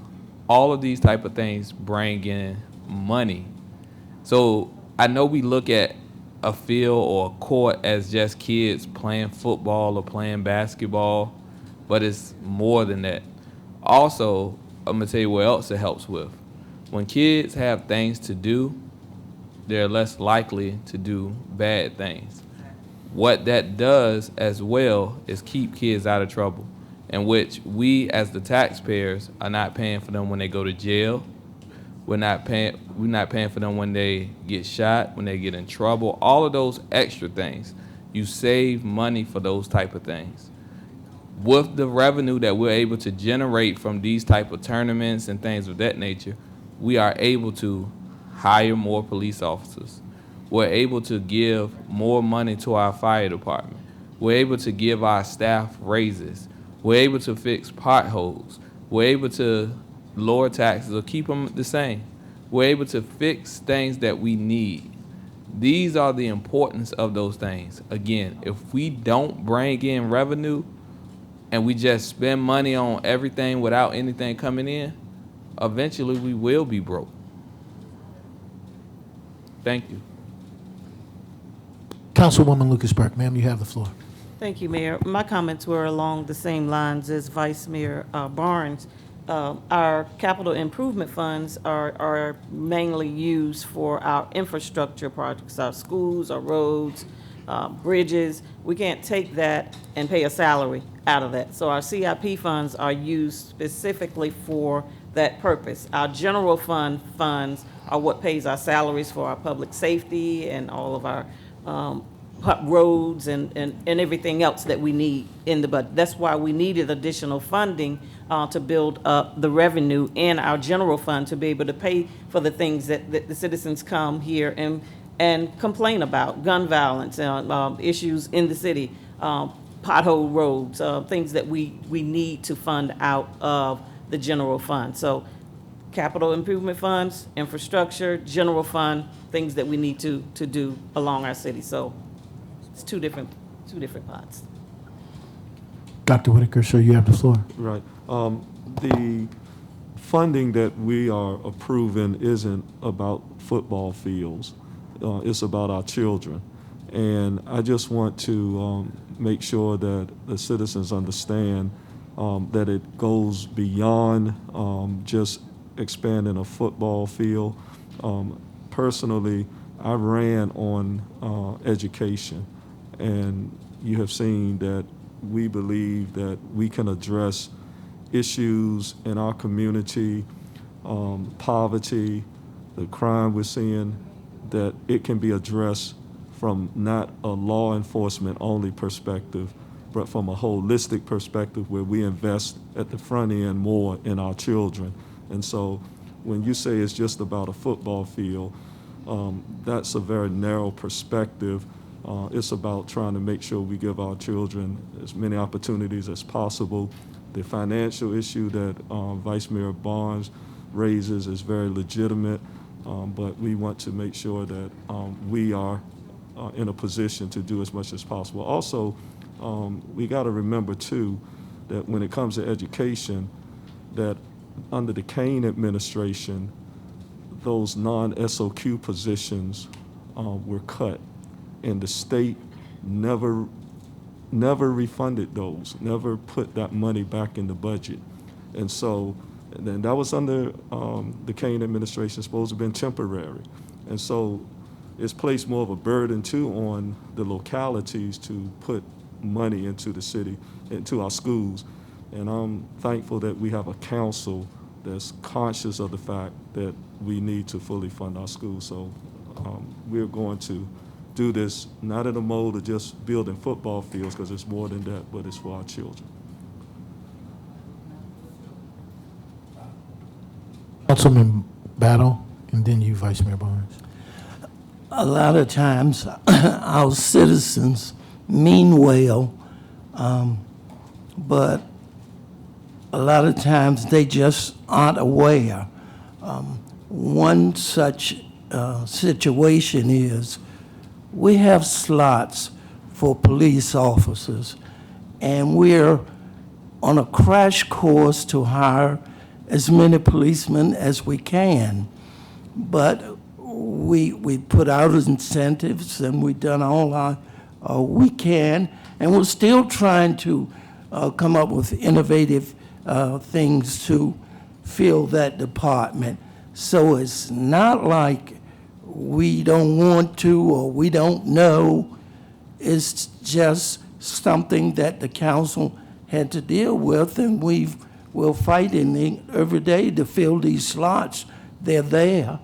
And citizens will complain about that, but they don't understand that the slots are there, but it's kind of hard to find policemen. Now, let me just mention this about any ball field. It's more than a ball field. It helped develop our youth. It instilled dedication, teamwork, morals, the ability to fight and go forward, teaches you how to lose, how to win. So a lot of times we'll think of these things for our kids as a mere commodity, but it's not. It's something specially that's vitally needed in our city. The development of our youth and all our individuals is very important. Thank you. Thank you, sir. Vice Mayor Barnes, you have the floor, sir. And I was going to say something too along the lines of what Councilman Battle said regarding the police department. We are, and we do have the funds to hire police. We just need people to apply and do the job. We want to hire police officers. We have the funds. It's there. So if you want to be a police officer, or you know some friends that want to do it, please ask them to apply. And also, to go back to the fields, sportsplex, whatever the case may be, I know a lot of us say, because I talk about Virginia Beach a lot, and a lot of us say, well, Virginia Beach has this budget or they have this many people. So I'm going to give you another example. I went to Harrisonburg April the 1st for a tournament. It's 56,000 people there. That's less than us. And they have a sportsplex. And that sportsplex was packed. They have 4 courts. It was packed. That generated a lot of money for that city. And they also have the fields. But that generated a lot of money for that city. because there were over 100 teams there. 100 teams means that's about let's say at least 10 kids on those teams. That's thousands of kids, which means that's thousands of parents. That's thousands of those people going to your restaurants, getting gas, shopping, going to your stores. Those are the type of things that, again, generate the money so that we can do the things that we need to do for our citizens. I know we want to fix this and we want to fix that, but we can't continue to just throw money at it without bringing none in. And that's how we bring it in. We have to think of creative ways to bring in money. That's it. Thank you. Thank you, sir. Once again, did you, I can't see your hand. You got to raise your hand so I can see it. You have the floor, sir. Thank you, Mr. Mayor. Yeah, I concur with my colleagues as well. We got to start working on bringing revenue in our city, and we don't want to minimize it to just fields, our basketball courts. Some of these same courts have developed one of the biggest basketball players straight from Portsmouth, Mr. Dorian Finney. He's a $53 million man, and not only is he very skillful, but he's a humble man, and he's also doing his best to bring investments back to this city. So we got to look at it in that perspective, as if we're investing in a kid that may come back and do some good right here in Portsmouth. So we must continue to have that type of mindset. But also, we got to understand that these fields are actually saving us some money. We don't have a ton of money to build a scope or a big sports complex. If I'm correct, I think the price tag is $65 million for some of these renderings that have come across my desk. And pretty much this weekend, we seen a field being transformed into a concert. And like I say, we can't see and follow the financials or whatnot, but I think any day someone aim at possibly bringing $23 million or $28 million to our city economically should deserve a pat on the back. I really do. So we got to understand that if we can just invest in some fields and possibly turn them into, even on a smaller scale, something that just happened this weekend, we should be aiming for that. We really should. So it's just not about it being a field, but we're really working within our means, and possibly with a vision and an idea, it can turn into something major like we had this weekend. And not just to pinpoint that festival. That whole corridor had things going on. It was a Harley Davidson event going on. It was a concert around the corner. So it was a lot of traffic going on in that area. And so the Harley Davidson had a parking lot. So we got to think about that aspect. We are doing what we can to try to get people to come to Portsmouth. When I actually ran on tourism. Tourism is something that we need to home in on, because that's kind of the industry that we need to keep on investing in. I mean, think about it. Vegas is in the middle of the desert, and they get us to come out there each and every year to eat, gamble, see shows. It's in the middle of the desert. We're right here on the water, and we seem to can't get people to come through this tunnel. So what I want the public to understand is that any day that we can set up something on a field and possibly bring in $23 million, which I don't know everything, but I know it wasn't that. I'll try for that any day. Thank you, sir. Councilman Battle, sir, you have the floor. But we're just not limited to finances through fields. We've done more economic development in the last 6 years than at any other time, probably in our history, by 1.2 in the last 3 years. So we're moving in the right direction, and we're trying to fire off on all cylinders. And we have a very positive, optimistic outlook for our city. And it's coming to fruition with the things that we've just shared with you. So this is not a one-dimensional thing. every way we can to enhance our coffins and improve our financial situation. And we're looking to take the burden off the backs of our citizens. We're not one-dimensional here. We're looking at all of these things. And we plan to do that in the next couple of years. Thank you. Thank you, sir. And Madam Clerk, please remind me, did we close that public hearing? I wasn't sure that we did. Yes, sir, you did. Okay. In any event, Madam Clerk, would you please read the next public hearing item? Public hearing on proposed changes to rates and levies for the fiscal year ending June 30th, 2023. Thank you, ma'am. And we do have a couple of speakers for this particular item. And the first speaker is Ms. Donna Sy.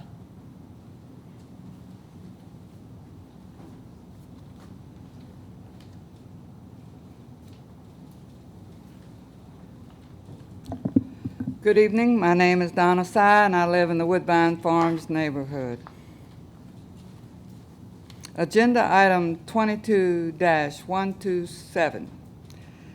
C is to increase the rates and taxation on the people for the fiscal year ending June 30th, 2023, because the city budget team,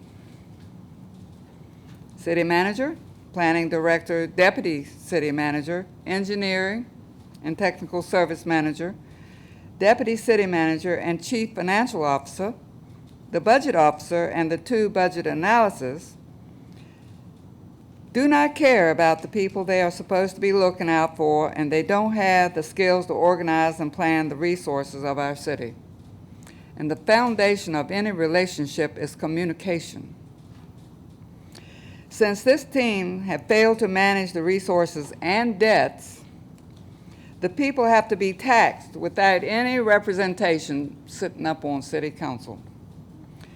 If this team did his or her job with managing the people's money instead of spending it, they would fix the Churchland Elementary School and save $70 million by not building a new school. Sell the sports complex and save $65 million. Repair City Hall and restore the Civic Center. If you look at the map that I included, you'll see. And put the police force back in its home and save $78 million by taking the new public safety complex out of the budget, which they've already told you has already been done. Repair the fire stations and increase the funding. Fix the county street garage for the people to park for the entertainment industry and save $24 million. See all the above spending of the taxpayers' money without the people's consent? See what y'all were doing? Talking, doing it. The people weren't telling you, you were doing it. This excess spending is causing our real estate tax to be increased in certain areas of the city, 8%. Spending the above money is causing the operating budget to be increased 10%. In addition to spending money the budget doesn't have, the utility bills will be increasing with the water $5 per 1,000 gallons, sewer 6.37 cents per 1,000 gallons of water. Stormwater fee will be $13.50 equivalent residential unit. All the increases in taxation is coming from the inefficient management of the people's money. Y'all are doing it. Inefficient. You can talk all you want, but you're doing it. Our budget management team needs someone who has the ability to organize and put in place a system of structure and function to prevent continuing the burden of taxation without representation. All this debt from excess spending is causing our crime and violence in the city. Who is taking care of the children in this city? Yeah, you talk about it. Oh, we need all this and we need all that for the children. But go to the Parks and Rec. Ask the folks, do they need help with the children that they're trying to help? See, you can sit up there. You don't go out in the field and see the the needs of the people who are working with the students. See the crime? It's important to sit up there and look important. Thank you, ma'am. Vice Mayor Barnes, and then Councilman Battle. Sir, you have the floor. I just want to say, Miss Sai, Don't talk to me. you Don't talk to me. Tell him don't talk. Miss Sai, ma'am, you're out of order. Ma'am, He's out of order. ma'am, you address this as a public hearing. If you do not wish to talk, you do not have to talk. But you cannot conduct yourself that way anymore in the chamber. Okay, but any more outbursts, we're going to have to ask you to be removed from the chamber. Man, Go ahead, sir. I was just going to agree with her on something, but never mind.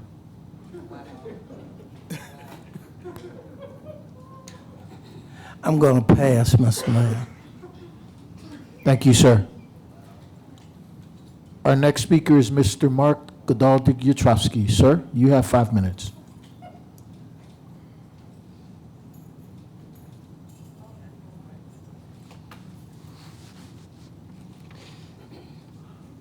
Mayor, council, other neighbors, greetings again. So this ad appeared some weeks ago in the Virginian Pilot, presumably in the Currents, and it lists a number of rates and levies for the upcoming fiscal year. So it's hard to see. There's a lot of stuff on an 8.5 by 11. So these are traditional rates and levies, and then down the end of that column and the next column, there are 38 rates and levies. I will return to that thought. Let me say this first. Hallelujah. Elimination of the $10 fee for children to use our recreation centers. I spoke against it when that was imposed originally. I've never liked that. Children may not have $10, and I would not want them to be denied access to our rec centers on that account. And those families that have the most children in need don't have the resources for it. So thank you. Okay, back to this, because this is complicated. All right, so 38 categories. This was impacted by something adopted by our Virginia General Assembly, and these are fees and rates related to alcohol and event licensing. As of January 1st, these changes went into effect in the Virginia Code.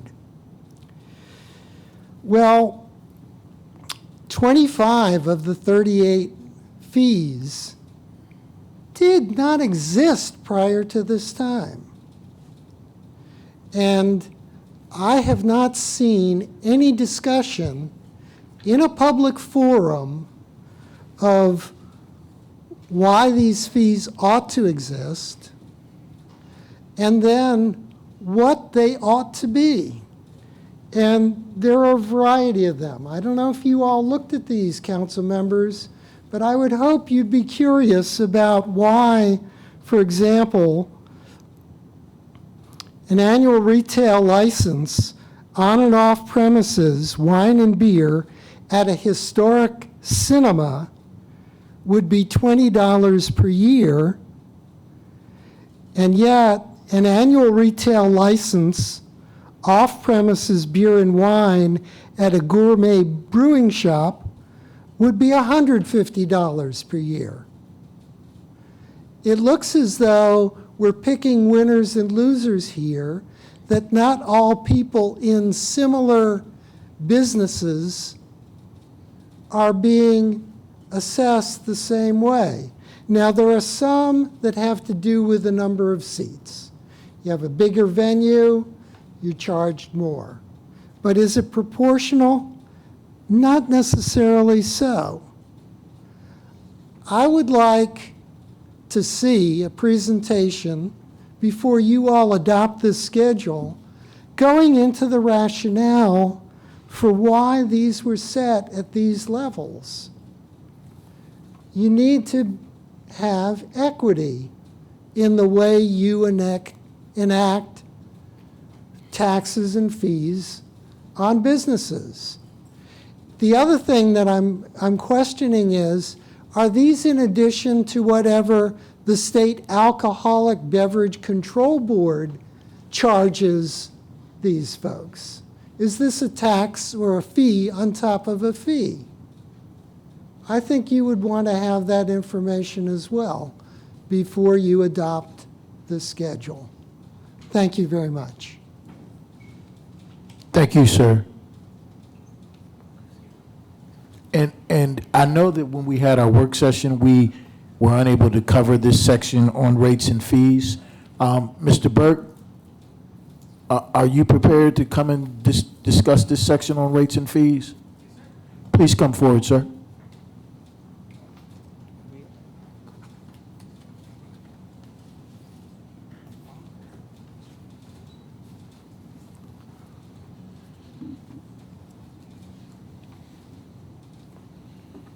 Let us go ahead and finish the public hearing first, then we'll bring you up. Sorry about that.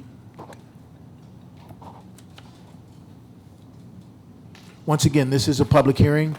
Are there any other speakers that wish to come forward on this matter? If there is, please come forward, state your name and address, and you have 5 minutes, sir. Good evening, Ray Smith, 1227 Durham Drive. I'm not gonna, I didn't want to come up here, but it's pretty distressful to witness what's going on here. And all I ask is some patience for council as some things that are gonna be in fruition, namely the casino, namely some waterfront development, but the timing is all wrong to be spending millions of dollars on football fields. I'm sorry. And the way you're going about this is totally inappropriate, taking censuses. I'm sorry. Thank you. Mr. Smith, we're not spending money on ball fields. We're putting them in the line of prospective things to spend money on in the future. Although they're in line to be dealt with and possibly put into motion, we still have to find the money. If we can't find the money, then we cannot put it to fruition or start it. But you've been on council. You know what CIP is. That's why I'm It's here. the lining up of items that you want to get in a 5-year period. Now, again, we put them in the budget to be looked at in '23. But we don't necessarily have the funding for, how long have we had the same 2 schools for the school board in the CIP project, but weren't able to fund them? So you know better. So don't be disheartened. I do know better, and don't that's be why I'm here, because if plans go, Economic Development Authority, I believe and forecast there are going to be some bigger things coming. The casino is the first start, where we're going to have enough revenue coming in alone to drop real estate taxes 3, 4, 5 cents. That's precisely my intent. So also, there's, with all of the rate increases, the fee increases, let's try to let other monies cover some of this stuff that you're talking about doing, ball fields and rec centers and things like that, because that can happen if we work hard, and I think we can do it. But right now, I think we need to just, the timing is not right to But be you spending continue to- $6 and $7 million on a football field. But you continue to say right now. This is down the road.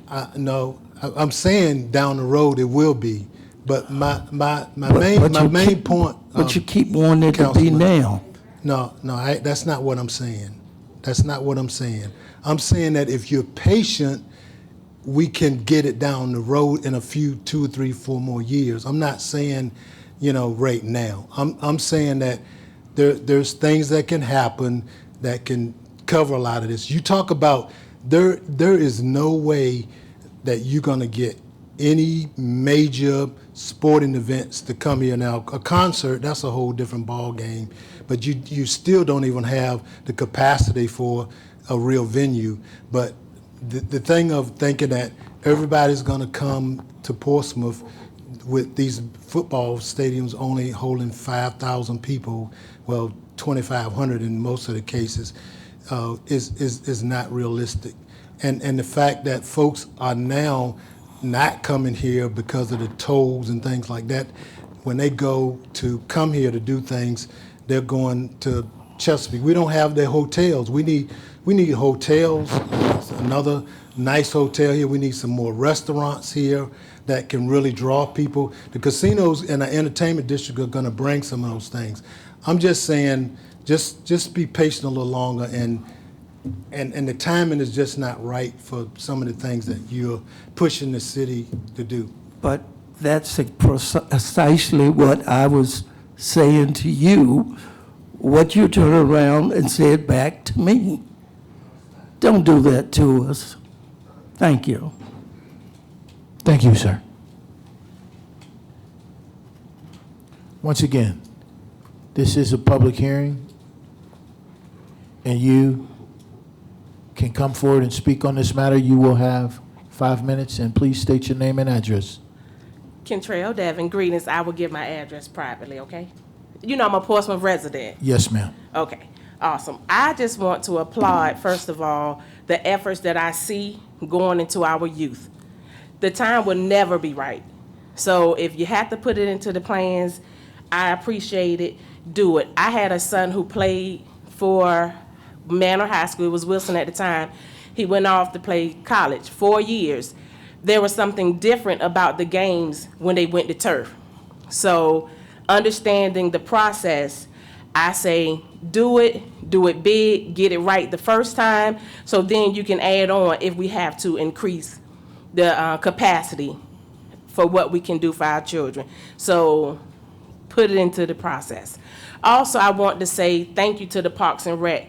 A statement was made that was just absolutely not true. I have been on the field. I just left the Parks and Rec at the neighborhood, and I watched 25 or more young men sit down for dinner, and they were fed homemade macaroni and cheese, string beans, chicken fingers. I mean, not the off-brand, not the less than, but the best meal. And I watched them say thank you, and I watched them say please. And they had a well-fed meal with a very intriguing conversation, preparing them for situations they may face going forward and situations that they have to prepare for as the summer months come. And they were from the elementary level to the high school. Everything they needed was in that building. So thank you. There was a sewing class going on, and that was just at one facility. There was something else going on at the next facility. Parents are coming in trying to get information. Young people are coming in saying, can you help me with this particular situation, which I will not disclose. But there's a lot going on within the city. And I will also address the festival that we just had, Portsmouth held. There was a lot of fear behind that. But fear will paralyze. So I applaud those who stepped out there and did what they did. Yes, they were naysayers. I prayed like I never prayed for Portsmouth in my life. But I can say this, there were no murders, there was no shootings, this weekend. So there will be a time where we have to step out of the box. And I want to applaud those who wasn't afraid and didn't hold Portsmouth in a place to say it couldn't be done. It took our own to do it, and I'm thankful that it was done successfully and safely. The police department, the sheriff department, private security organizations, they came together and they kept our city safe. Thank you, city manager, mayor, vice mayor, and council, for being willing to let that process take place despite the fear and the concerns, because it shows us it can be done. Of course, we have a lot to go off of, but we as adults have to start bashing each other. Go past the fear, stop speaking on what you don't know. Because if you was in the field, you would know how well the Parks and Recreations are doing. If you was at the event, I didn't attend, but I do know the next morning, I didn't hear about 3 or 4 murders. I didn't hear that. So we can do this, and everybody have their own perspective, but if we bring them all together in a positive light, without the bashing, without the shade, we can go forward. So again, thank you. I was gonna have a private conversation, but I dare not speak truth to ignorance. Once again, this is a public hearing. If you wish to come forward, state your name and address. You have 5 minutes. Good evening, Mayor, City Council, 725 Bow Street, Cedric Cradle. I got to say this. You guys are dealing in wordplay and semantics. We playing games in here. There was a shooting Friday. A young man got shot in the head on Friday, right before this concert. So y'all just playing word games. There's no truth and honesty going on here. Everybody's trying to sell something or sell what they're trying to do. There's something going on in our city, whether you want to believe it or not. Okay, when you put the police, the sheriff department, and security in one location, of course you're not going to get anything to happen. It sounds like some poor people stuff, man. It sounds ridiculous. Because that stuff is at the end. And I'm just going off of what I heard. If you guys allow these people to speak on this, I'm just coming and speak on the same thing. You can't keep allowing these people to do this. They're speaking on stuff that had nothing to do with what their agenda was. Sir. Yes, sir. The agenda item. But that had nothing to do with the agenda item, Mayor. Again, if I'm wrong, I stand to be corrected. And if I'm speaking on something pertaining to a death that happened that Friday before the festival. Sir, yes, sir. You're set up as a non-agenda speaker. Yes. That's the area in which you want to cover. Yeah, but they just spoke on. Sir, I'm not, this is not what I'm judging on what someone else did. I just shared with you that this is what the item is. If you are speaking on that item, you may continue. Okay. If you are not, your time is up, and you need to be seated. Okay, well, again, your time is up, sir. If you're not going to speak on the levies and the fees. I'm speaking on the levies and the fees. Okay. First of all, the children shouldn't, or the parents should not have to pay a fee if y'all afford the community. That's the first thing. It makes no sense to charge a fee and you talking about you for the children. It makes no sense. But again, we're playing poor people politics. We're playing with words. Because if I'm not mistaken, a young man got killed at the sportsplex who paid to be in there, or the mentor. So again, we playing poor people politics. But I'm wrong for saying what I'm saying, and we're allowing people to come and say things that have nothing to do with the agenda item. No child or no family should have to pay in no facility that is city funded or the city ran. It makes no sense. Thank you, sir.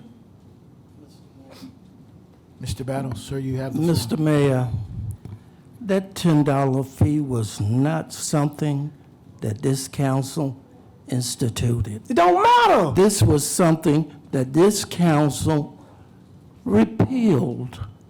So please don't try to put the stigma on us that we charged the $10 fee for the kids. We took it off. And let me say this to all our citizens. We're entering a political atmosphere.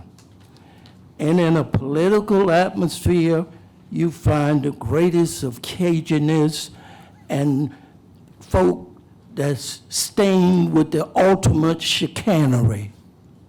But let me assure you, I'm going to undress all of that to allow the citizens to see the truth.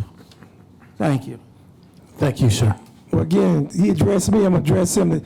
I'm not running for city council, you are. November the 8th, there's a city council, they'll be voting for city council member.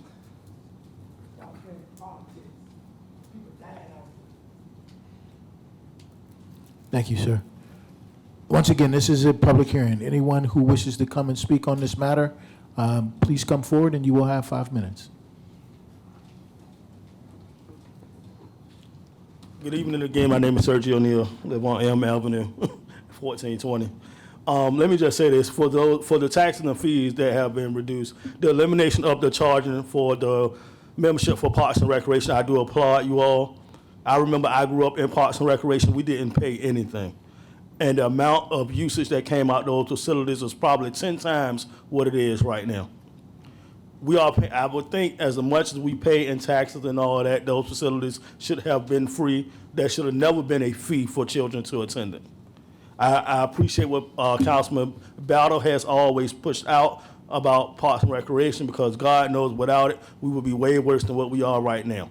So I'm thanking you all for making that correction. On a further note, let me say this.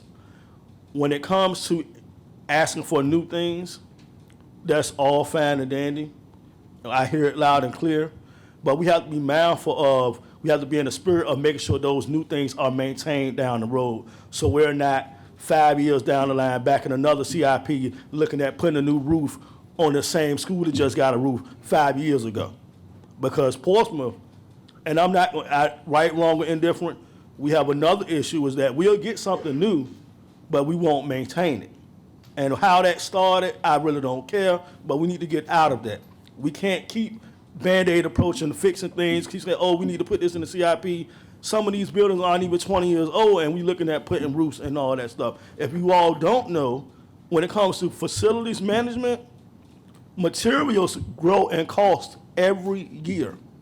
And when you're buying a new school, you shouldn't be looking at putting a new roof on it in 5 years down the line. That means somebody's not maintaining something.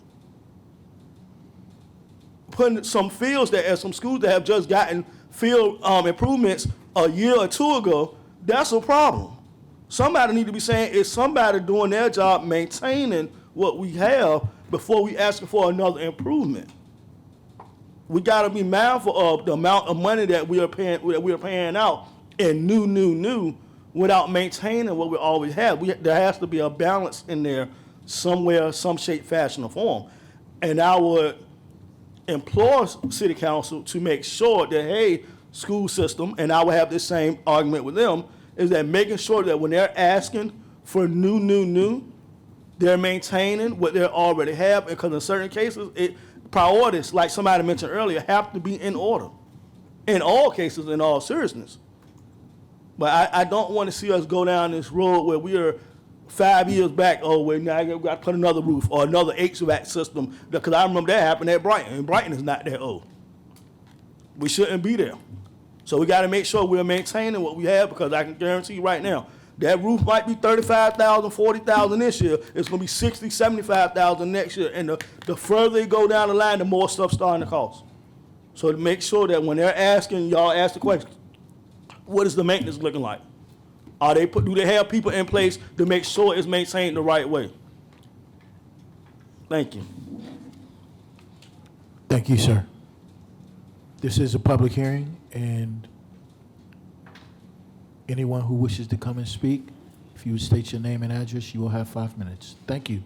Good evening. Stephen Williams, 801 Nottingham Road in Portsmouth.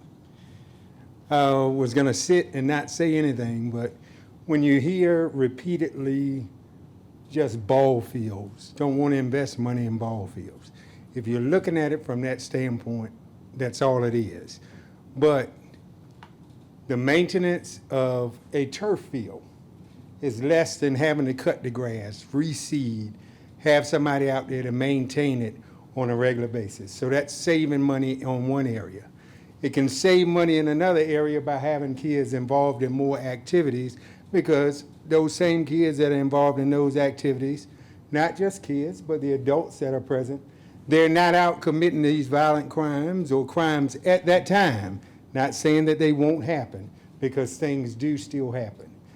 Unfortunately, I have seen over the last 2 years too many patients coming into the trauma center over at Centera Norfolk General Hospital with the work that I do. All I see is gunshot victims, stabs, and assaults. When we look at the zip codes, the top 5 zip codes in Hampton Roads, on the south side of Hampton Roads, 3 of them are in the city of Portsmouth, where we're receiving patients from on a regular basis. So, investing in the youth, not just the youth, the adults in the areas, you know, when we look at different cities and things of that nature, when we're talking about ball fields, the ball fields are not just for the kids. They're family activities. There are adult programs that go on in other cities that a lot of adults here in Portsmouth go to other cities and participate in, because they have a difference in ball fields.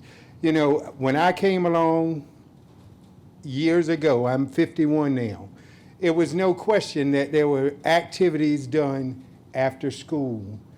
You participated in school activities. But there were parents, there were teachers, there were community members that were looking to get involved with the youth as well as the adults.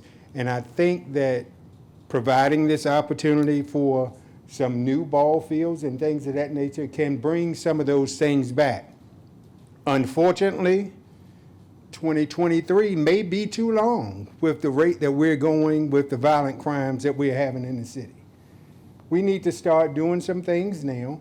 We need to continue to focus on, you know, the children in the city and the citizens of the city of Portsmouth, so we can move forward now and stop putting things off from year to year to year, because we're paying in so many other ways by providing the medical care for these people and victims of violent crimes, providing, you know, the police officers or whatever to different neighborhoods where people are breaking in cars, breaking in homes, and violently offending people and things of that nature. The healthcare cost continues to go up. If we had more activities in the recreation centers and ball fields, maybe the health disparities may start to go down. Maybe the childhood obesity and diabetes rates may start to go down if we can develop some other activities and be able to provide those things with some of the ball fields, just the ball fields that we're talking about. Yes, it looks like a big ticket item. I hear it saying that we're putting it off to we're looking at it in 2023, but still looking to get funding for it now. So yes, we need to invite more activities, say the festivals, say some tournaments and things like that, to be able to get some revenue to be able to address some of these issues, so we can start to fill those positions in the police department. That is a huge thing that, you know, that I see as a citizen, that when I see that in the paper that we are down, you know, almost 100 police officers in the city, as small as we are, you know, that is quite, you know, it's traumatizing to me to think that I live in a city that if something really was to happen, that we may not have the people to really service that activity or service whatever that issue is that is going on at that time. So let's look at some things other than just it being a ball field, and look at some of the other monies that it can generate, some of the things that it can save the city on as far as money, as far as maintenance, and then having more people involved in some more positive and safe activities in the city. Thank you, sir. This is a public hearing. Is there anyone else in the audience who would like to come forward and speak on this particular item? Seeing none, then this public hearing is closed. And once again, Mr. Burke, if you would come forward and proceed with your presentation. Thank you, sir. Good evening, Mayor Glover, Vice Mayor Barnes, members of City Council. In this presentation, I will be giving you the fees and rates information. Government Finance Officer Association recommends best practices, which are included in the city's financial policies with reference to development of revenues for the budget each year. The city will strive to maintain diversified and stable revenues streams to protect government from problematic fluctuations in any single revenue source and provide stability to ongoing services. Staff will annually review fees and rates with the development of the operating budget in order to recover a portion of the city's expense providing a given service. Revenues will be budgeted conservatively to minimize shortfalls in individual revenue accounts, and staff will develop revenue estimates based on historical collection patterns and economic trends. The areas noted are factors utilized in the budget process for the consideration of various rate and fee structures for the city. Staff analyzed the cost recovery methodology, reviewed methods to provide quality service delivery, reviewed capital projects and debt service requirements, looked at current and upcoming legislation, and compared rates to other localities. These measures ensure that all criteria and data have been evaluated to ensure maximum cost recovery of services and minimizes the cost to our citizens. This chart compares major tax rates among our Hampton Roads peer cities. Please note that Portsmouth ranks highest at $1.30 per $100 for real estate and $5 per 100 for personal property taxes. Noting the pressure of inflation, this budget includes a one-time reduction on personal property assessments as proposed by the Commissioner of the Revenue and agreed to by Council. The budget eliminates recreation facility membership fees for youth and senior citizens. This cements a policy adopted by City Council during the pandemic and makes it permanent. The revenue realized from this fee is minimal. The budget also proposes eliminating fines for late books and the fee for non-Portsmouth Hampton Roads residents to join the Portsmouth Library. This is a measure that will put us in alignment with other Hampton Roads regional localities, and the revenue realized from these fees and fines is also minimal.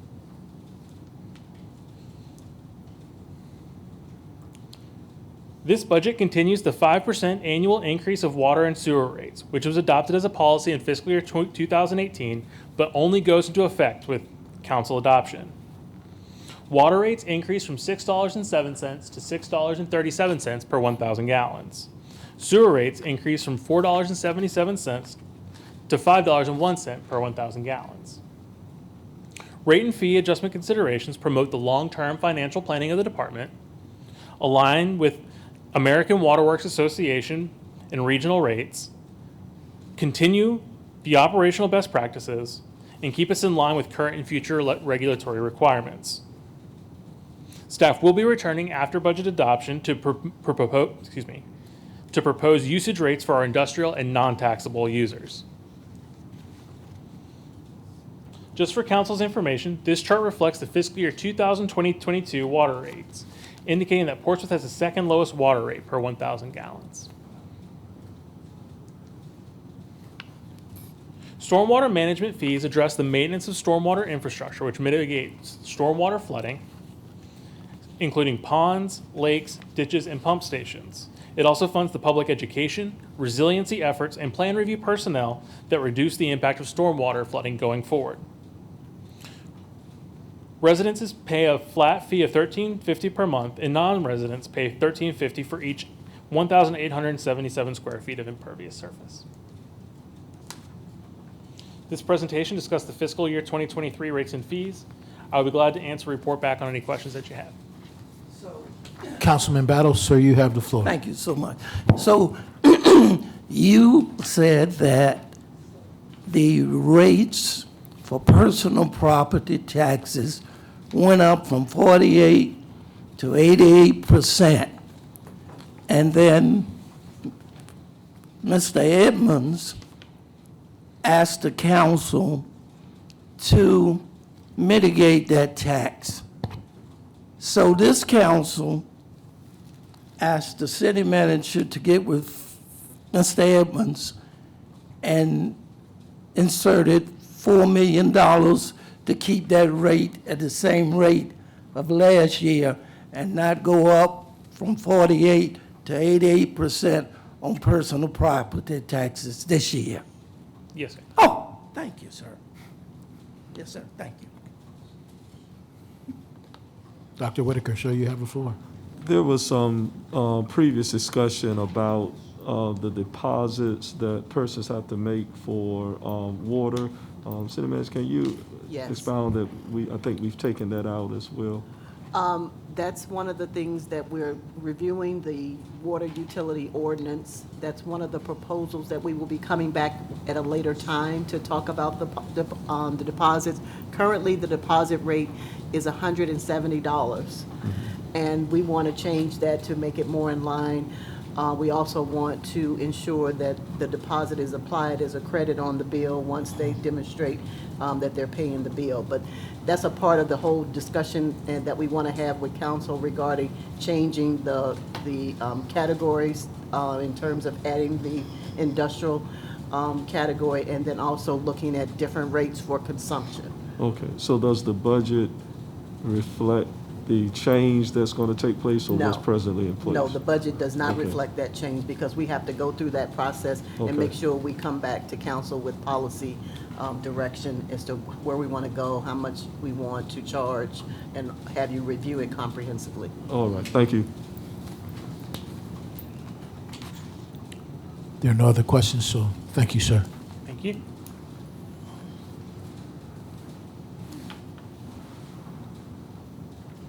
We've now come to item new business.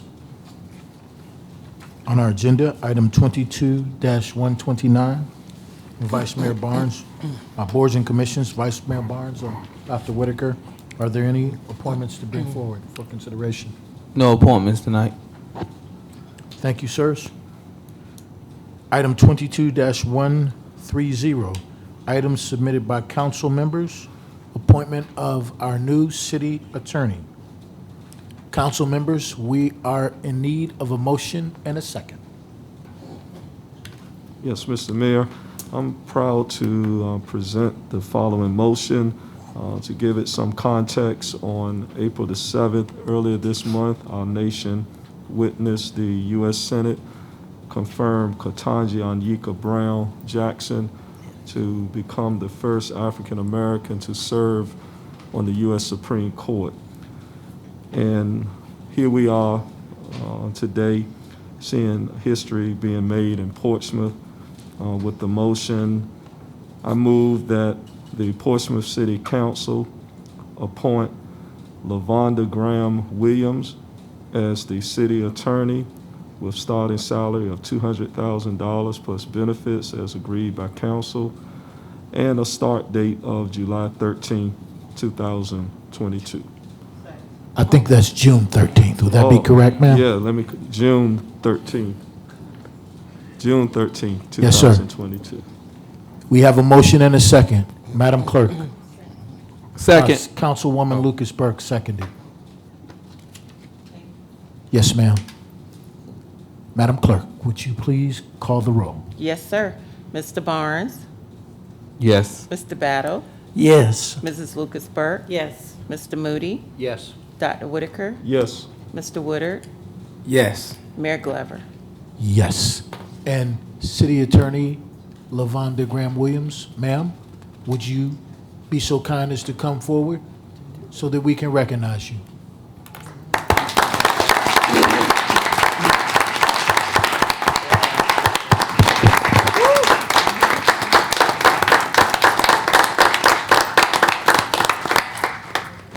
I'll just say that it's good to be back home. Thank you. Thank you, ma'am. And Mr. Mayor, I just want to mention the history that's being made is that, if the record is correct, she is the first female to serve as a full-time city attorney here in Portsmouth. And so that's historic. And she is a graduate of the second best high school in Portsmouth, IC North. From Manor High School. We Manor High School. Okay. It's good. I think she has some family here as well. Well, if they're members of your family here, Attorney Graham Williams, if they would please stand, we would certainly like to recognize them as well. Oh. All right.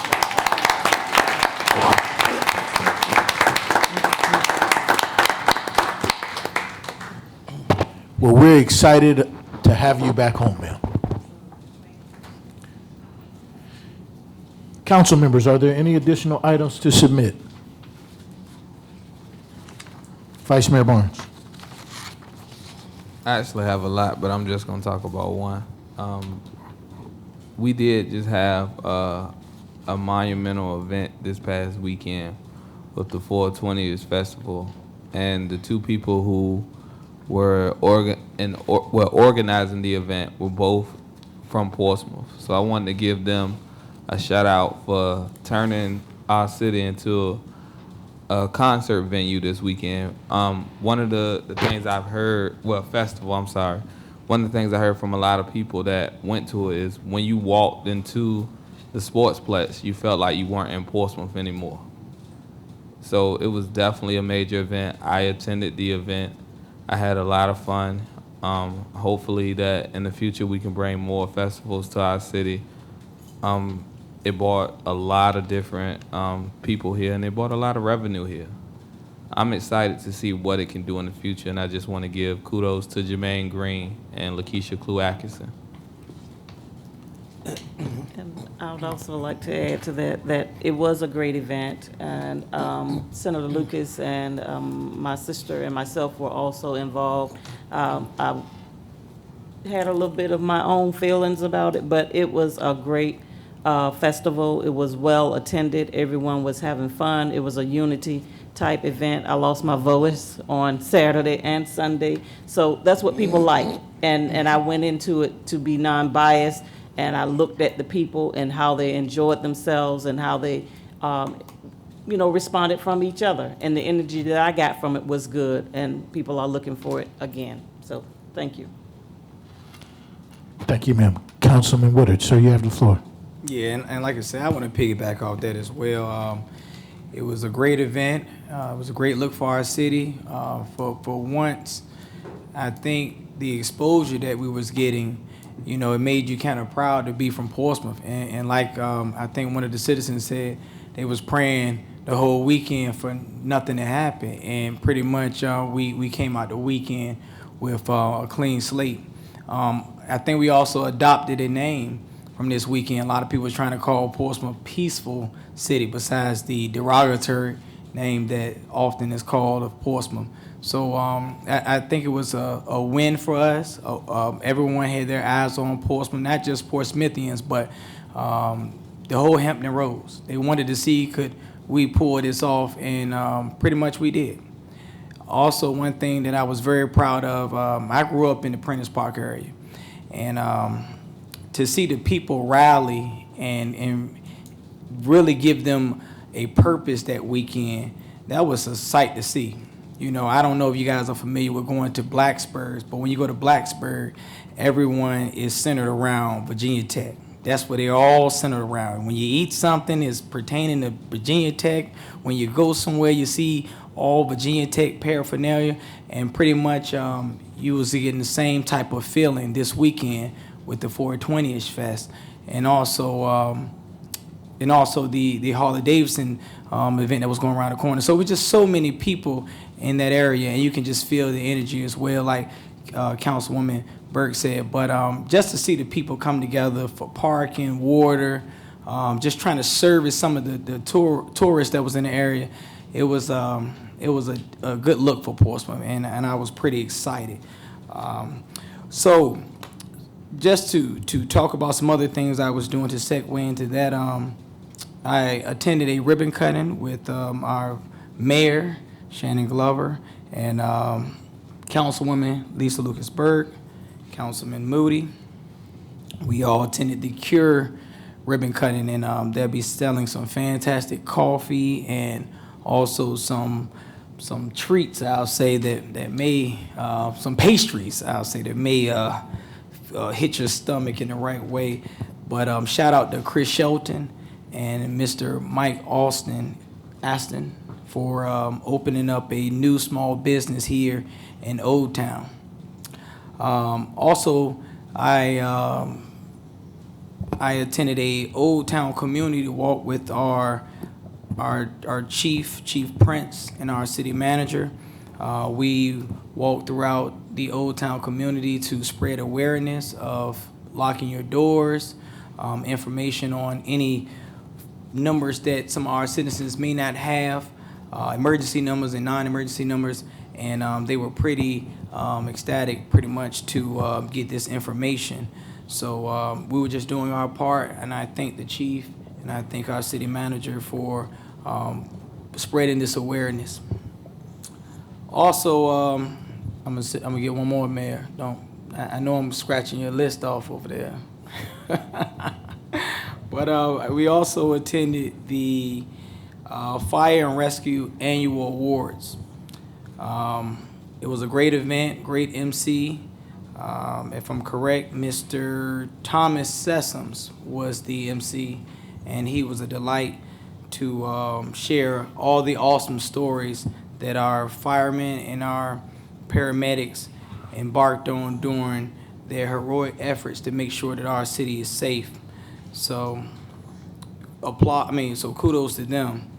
And also I want to give a shout out to our paramedic of the year as well, Thomas Sesso. So it's Sessoms and Sesso.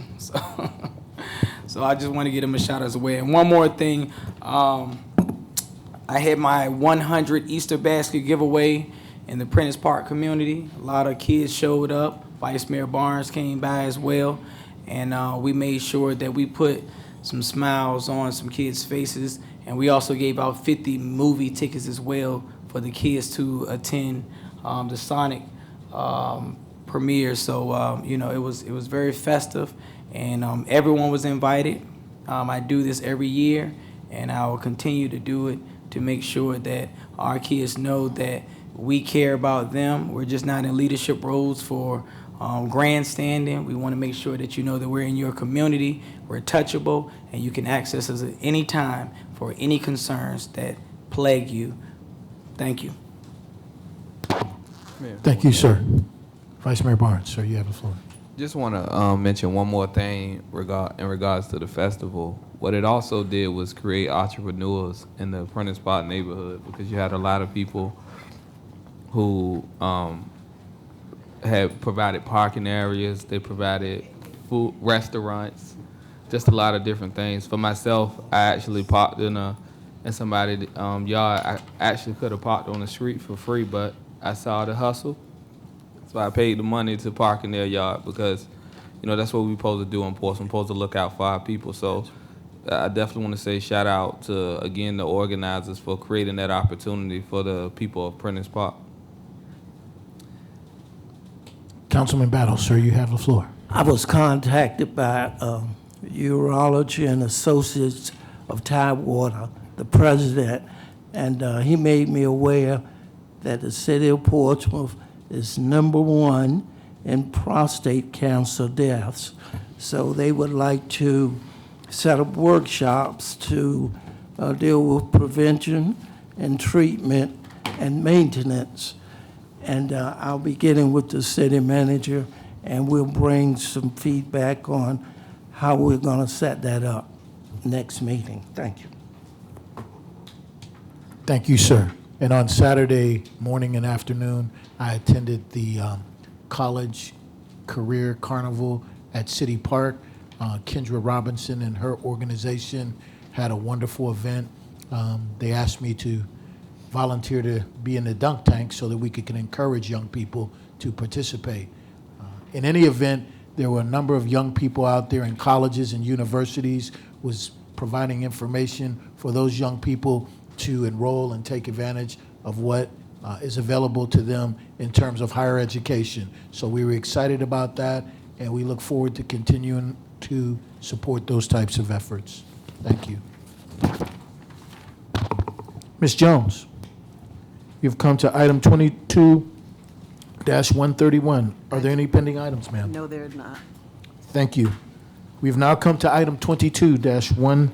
32, and that is non-agenda speakers. And our first non-agenda speaker, before we get there, Madam Clerk, would you please read the speaker statement one more time? Yes, sir. Ladies and gentlemen, City Council rules require a limit of up to 5 minutes to speak. As you approach the speaker's podium, you will notice the timer. At the beginning of your 5 minutes, you will see a green light. 4 minutes into your remarks, you will notice a yellow light.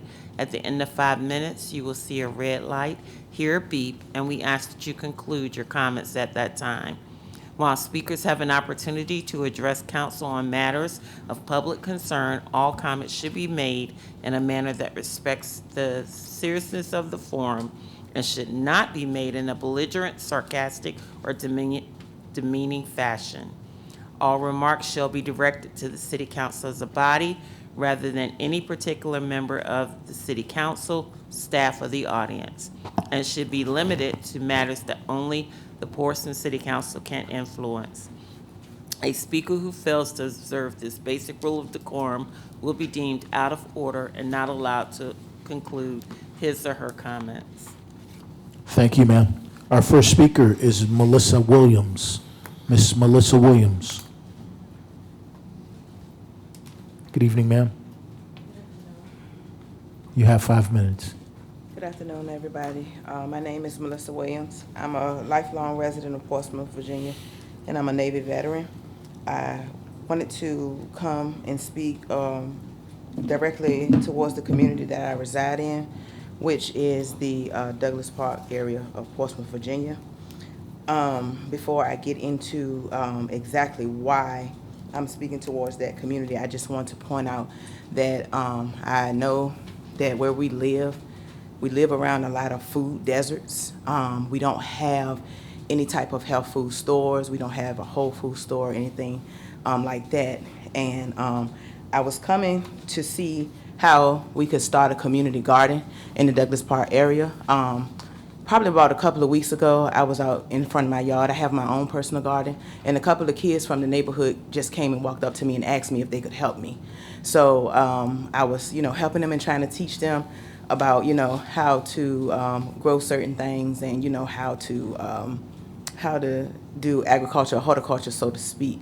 I think that bringing a community garden to the Douglas Park neighborhood would definitely give the kids, it's a lot of kids in that neighborhood, it would definitely give them something to do and something to be proud about, try to teach them some type of responsibility. And also, I know that everybody can't get to the Craddock community garden.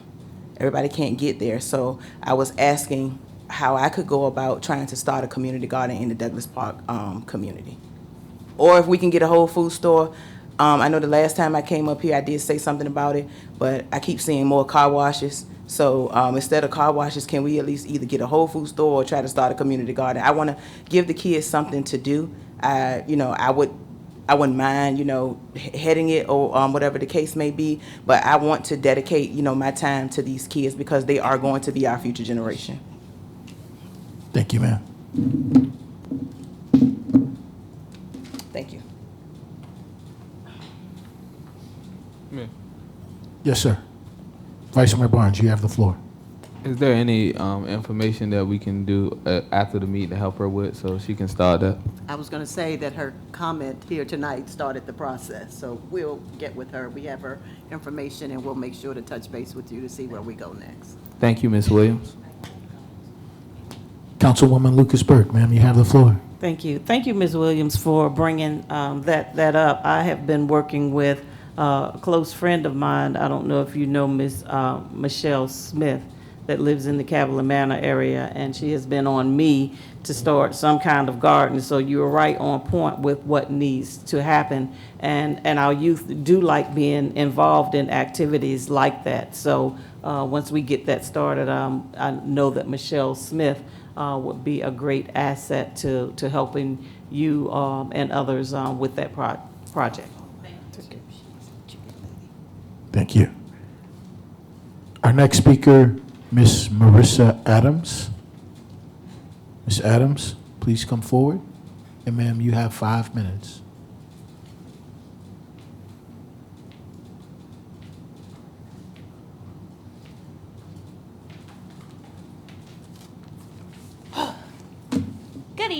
Good evening, ma'am. I'm Marissa Adams. I live in the Cavalier Manor section, Roosevelt Boulevard in Portsmouth.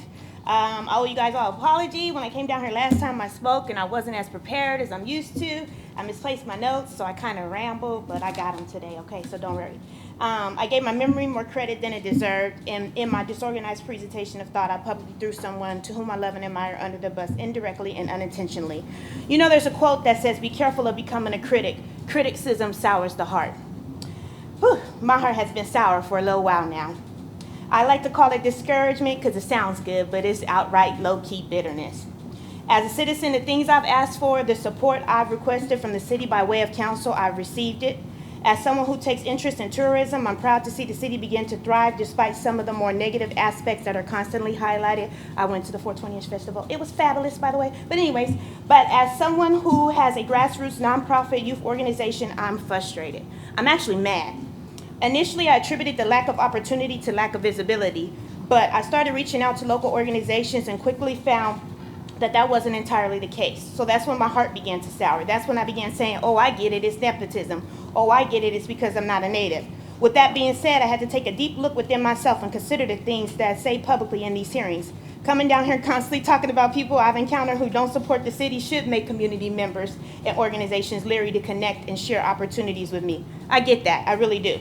But you know, almost every time I seek out opportunity within the city, I consistently get the same responses. I'm being directed to join a community club, committee, or association, or I'm asked to come and work or volunteer for others, not work with, work for. In contrast, I've been personally connected to other community members, not through some sort of city directory or listing, not from networking, not even through social media or community events. I've been connected just by Donna Sy, passing my information around within her circle. Donna Sy, the lady who every time I see her, she asks me my name in my business card as if it's the first time we met. Now that's pretty ironic to me. Yet and still, she connects me nonetheless.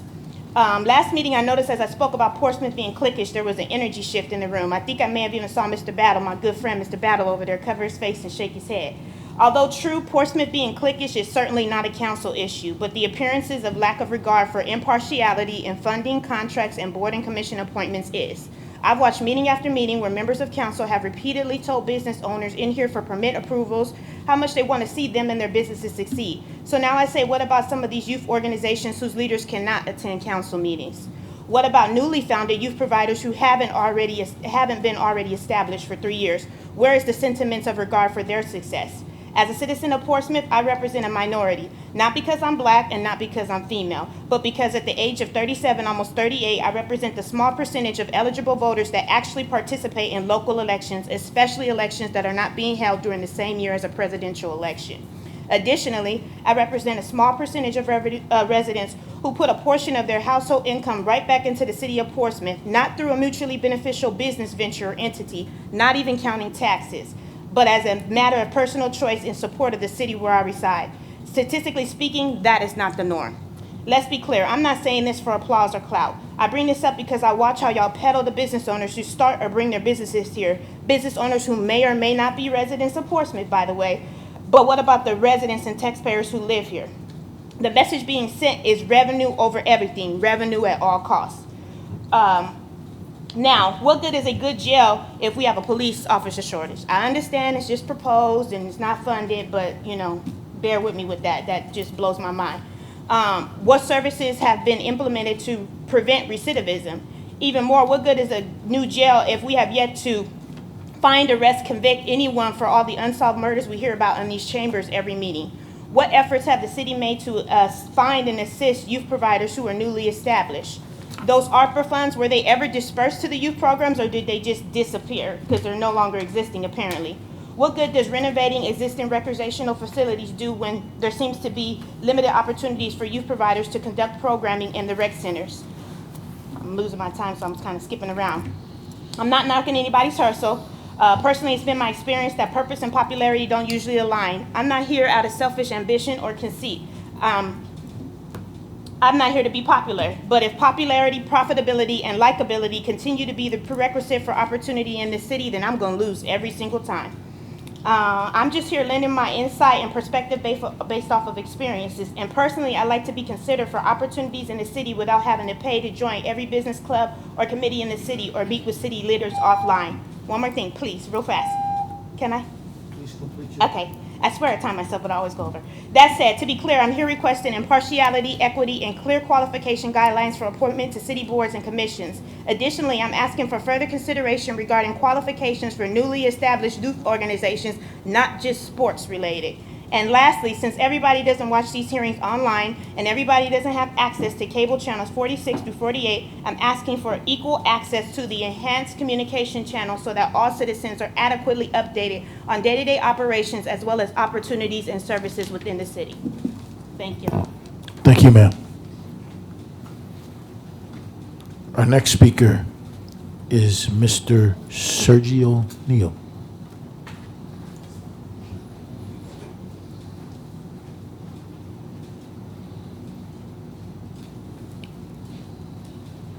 Good evening one last time, Mayor, Vice Mayor, members of council, and my fellow citizens. Before I start, I'd like to say I'm glad Chief Prince is here.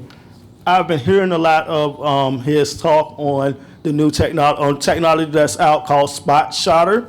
That is actually, if you have not heard of it, if you have not done any research on it, I highly encourage you to do so. That technology allows for decreased response times to gunshots. The way it works, it detects a gunshot, it sends out a signal to the police department before somebody has to call. That when that shot is heard by that technology, they're already en route. Newport News uses the same technology, and it has helped them in their response time to gunshots. And we all know the amount of gunshots, the gun crimes that we've had around here in this city. And any piece of technology that helps our police department respond to that is a great thing. So I hope that's something that comes into fruition really quick to get that technology in place. The main reason why I'm here is to speak on the youth violence. We all know it's no secret that every city in Hampton Roads has a high youth violence rate right now. Recently, we just had a car chase through our city that originated in Newport News from some kids that carjacked the elderly person. That luckily, the Newport News Police Department was able to catch them with the assistance of Portsmouth off of City Park Avenue a couple of weekends ago. That goes to show you that the crime with our youth is expanding into other cities, it's coming to us, and it's leaving from us, and we have to put a stop to it. Like the gentleman came up and spoke, we did have a shooting with a kid that was shot in front of Bolden store this prior weekend. And I can almost guarantee you that the person that did it is somebody in his age range. So when we're talking about, is there a youth crime problem? Yes, there is.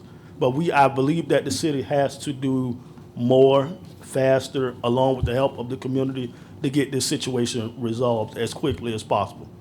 To the gentleman that spoke about, he works over at Centura Norfolk General. I work in that hospital too. I'm a contractor with Centura as well. And when I go to Norfolk General doing my job, I cannot stand to hear how many people are in that hospital or to hear of names of people that are in the hospital through mutual friends of ours that have been shot or have been affected by gun violence. Every day I go in there and it makes me cringe to know that somebody is in there that I know. Prime example, the young man that got shot is a relative of a friend of mine. And the first thing if you don't know him, his family has been affected by gun violence in this city that I know of at least 3 times in recent years. So we really, really, really have to put our best efforts forward when we're addressing the youth crime rate. But also, I would say this to our citizens, as much as we like to come up here and say, City Council, do something, we have to do something. If we are encouraging the violent crime, if we think it's cool, if we think it's something to do, then we are just as much as a problem as the person committing the crime. If parents are listening to this and you have your kids out, if you don't know where your kids are right now, if they're in the street, I encourage you to go get them. Go find out where they are. Go find out where they're hanging at. Go do something about it before the police have to come do something about it. Before the already short-staffed EMS have to come pick your child up, and they might not have an ambulance to come pick them up. They might not have an officer to respond to your child being shot. we have to do more on our end, and I'm going to say this again. Citizens, stop wasting time coming up here complaining if you're not doing nothing to assist with solving the problem. I'm just going to tell y'all that as y'all neighbor. I love all of y'all, but if we're not doing anything, we can only expect for them to do so much. We can talk all day long about the problems in our leadership, but guess what? The leadership starts at your front door, where you live at, and your community, on your street, where you live at, before you even get down here to city council. And if you're not doing nothing on your street to correct the problem, if you're not doing anything in your household to correct the problem, then guess what? You just as much as a problem as the person committing the crime. They won't tell y'all that as city council people. I'm gonna tell y'all that as y'all neighbor. And I'm just keeping it real. So we have to make sure that accountability is a two-way street when it comes to correcting problems in our city. We as adults have to do more, have to step up, and let's solve this problem. Thank you. Thank you, sir. Our next speaker, Mr. Cedric Cradle. Sir,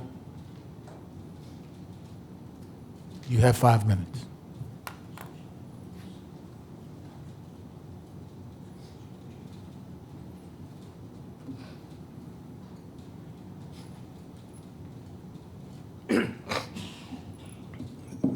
Good evening, Mayor, council members, city manager, city officials. First of all, I want to say congratulations to Ravonda Williams, the new city attorney. I hope God blesses you in your endeavors, and I know you I've been knowing you for a long time. But that being said, again, our organization, Unseen Tears, is here to promote community awareness of gun violence and also in the remembrance of victims of gun violence. Also, the reminder that there are still over 56 unsolved murders in the city of Portsmouth. Families are still concerned about the lack of communication they are receiving within the city pertaining to a lot of their cases. We asked last city council meeting about information pertaining to organizations who are receiving funding from the city. After receiving an email from the city manager, she gave me a list of organizations: Get Back to the Block, Big Homeless, Stop the Violence, and the Community Outreach Coalition.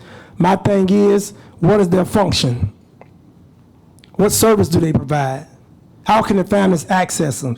How and who are the contact numbers? So we got a lot of information out here, but we don't have no contacts. We don't know what they do. I just had a phone call from a woman 2 days ago about her 11-year-old son in a gang. How can I help him, Cedric? I had no idea who to call. There are no numbers out here.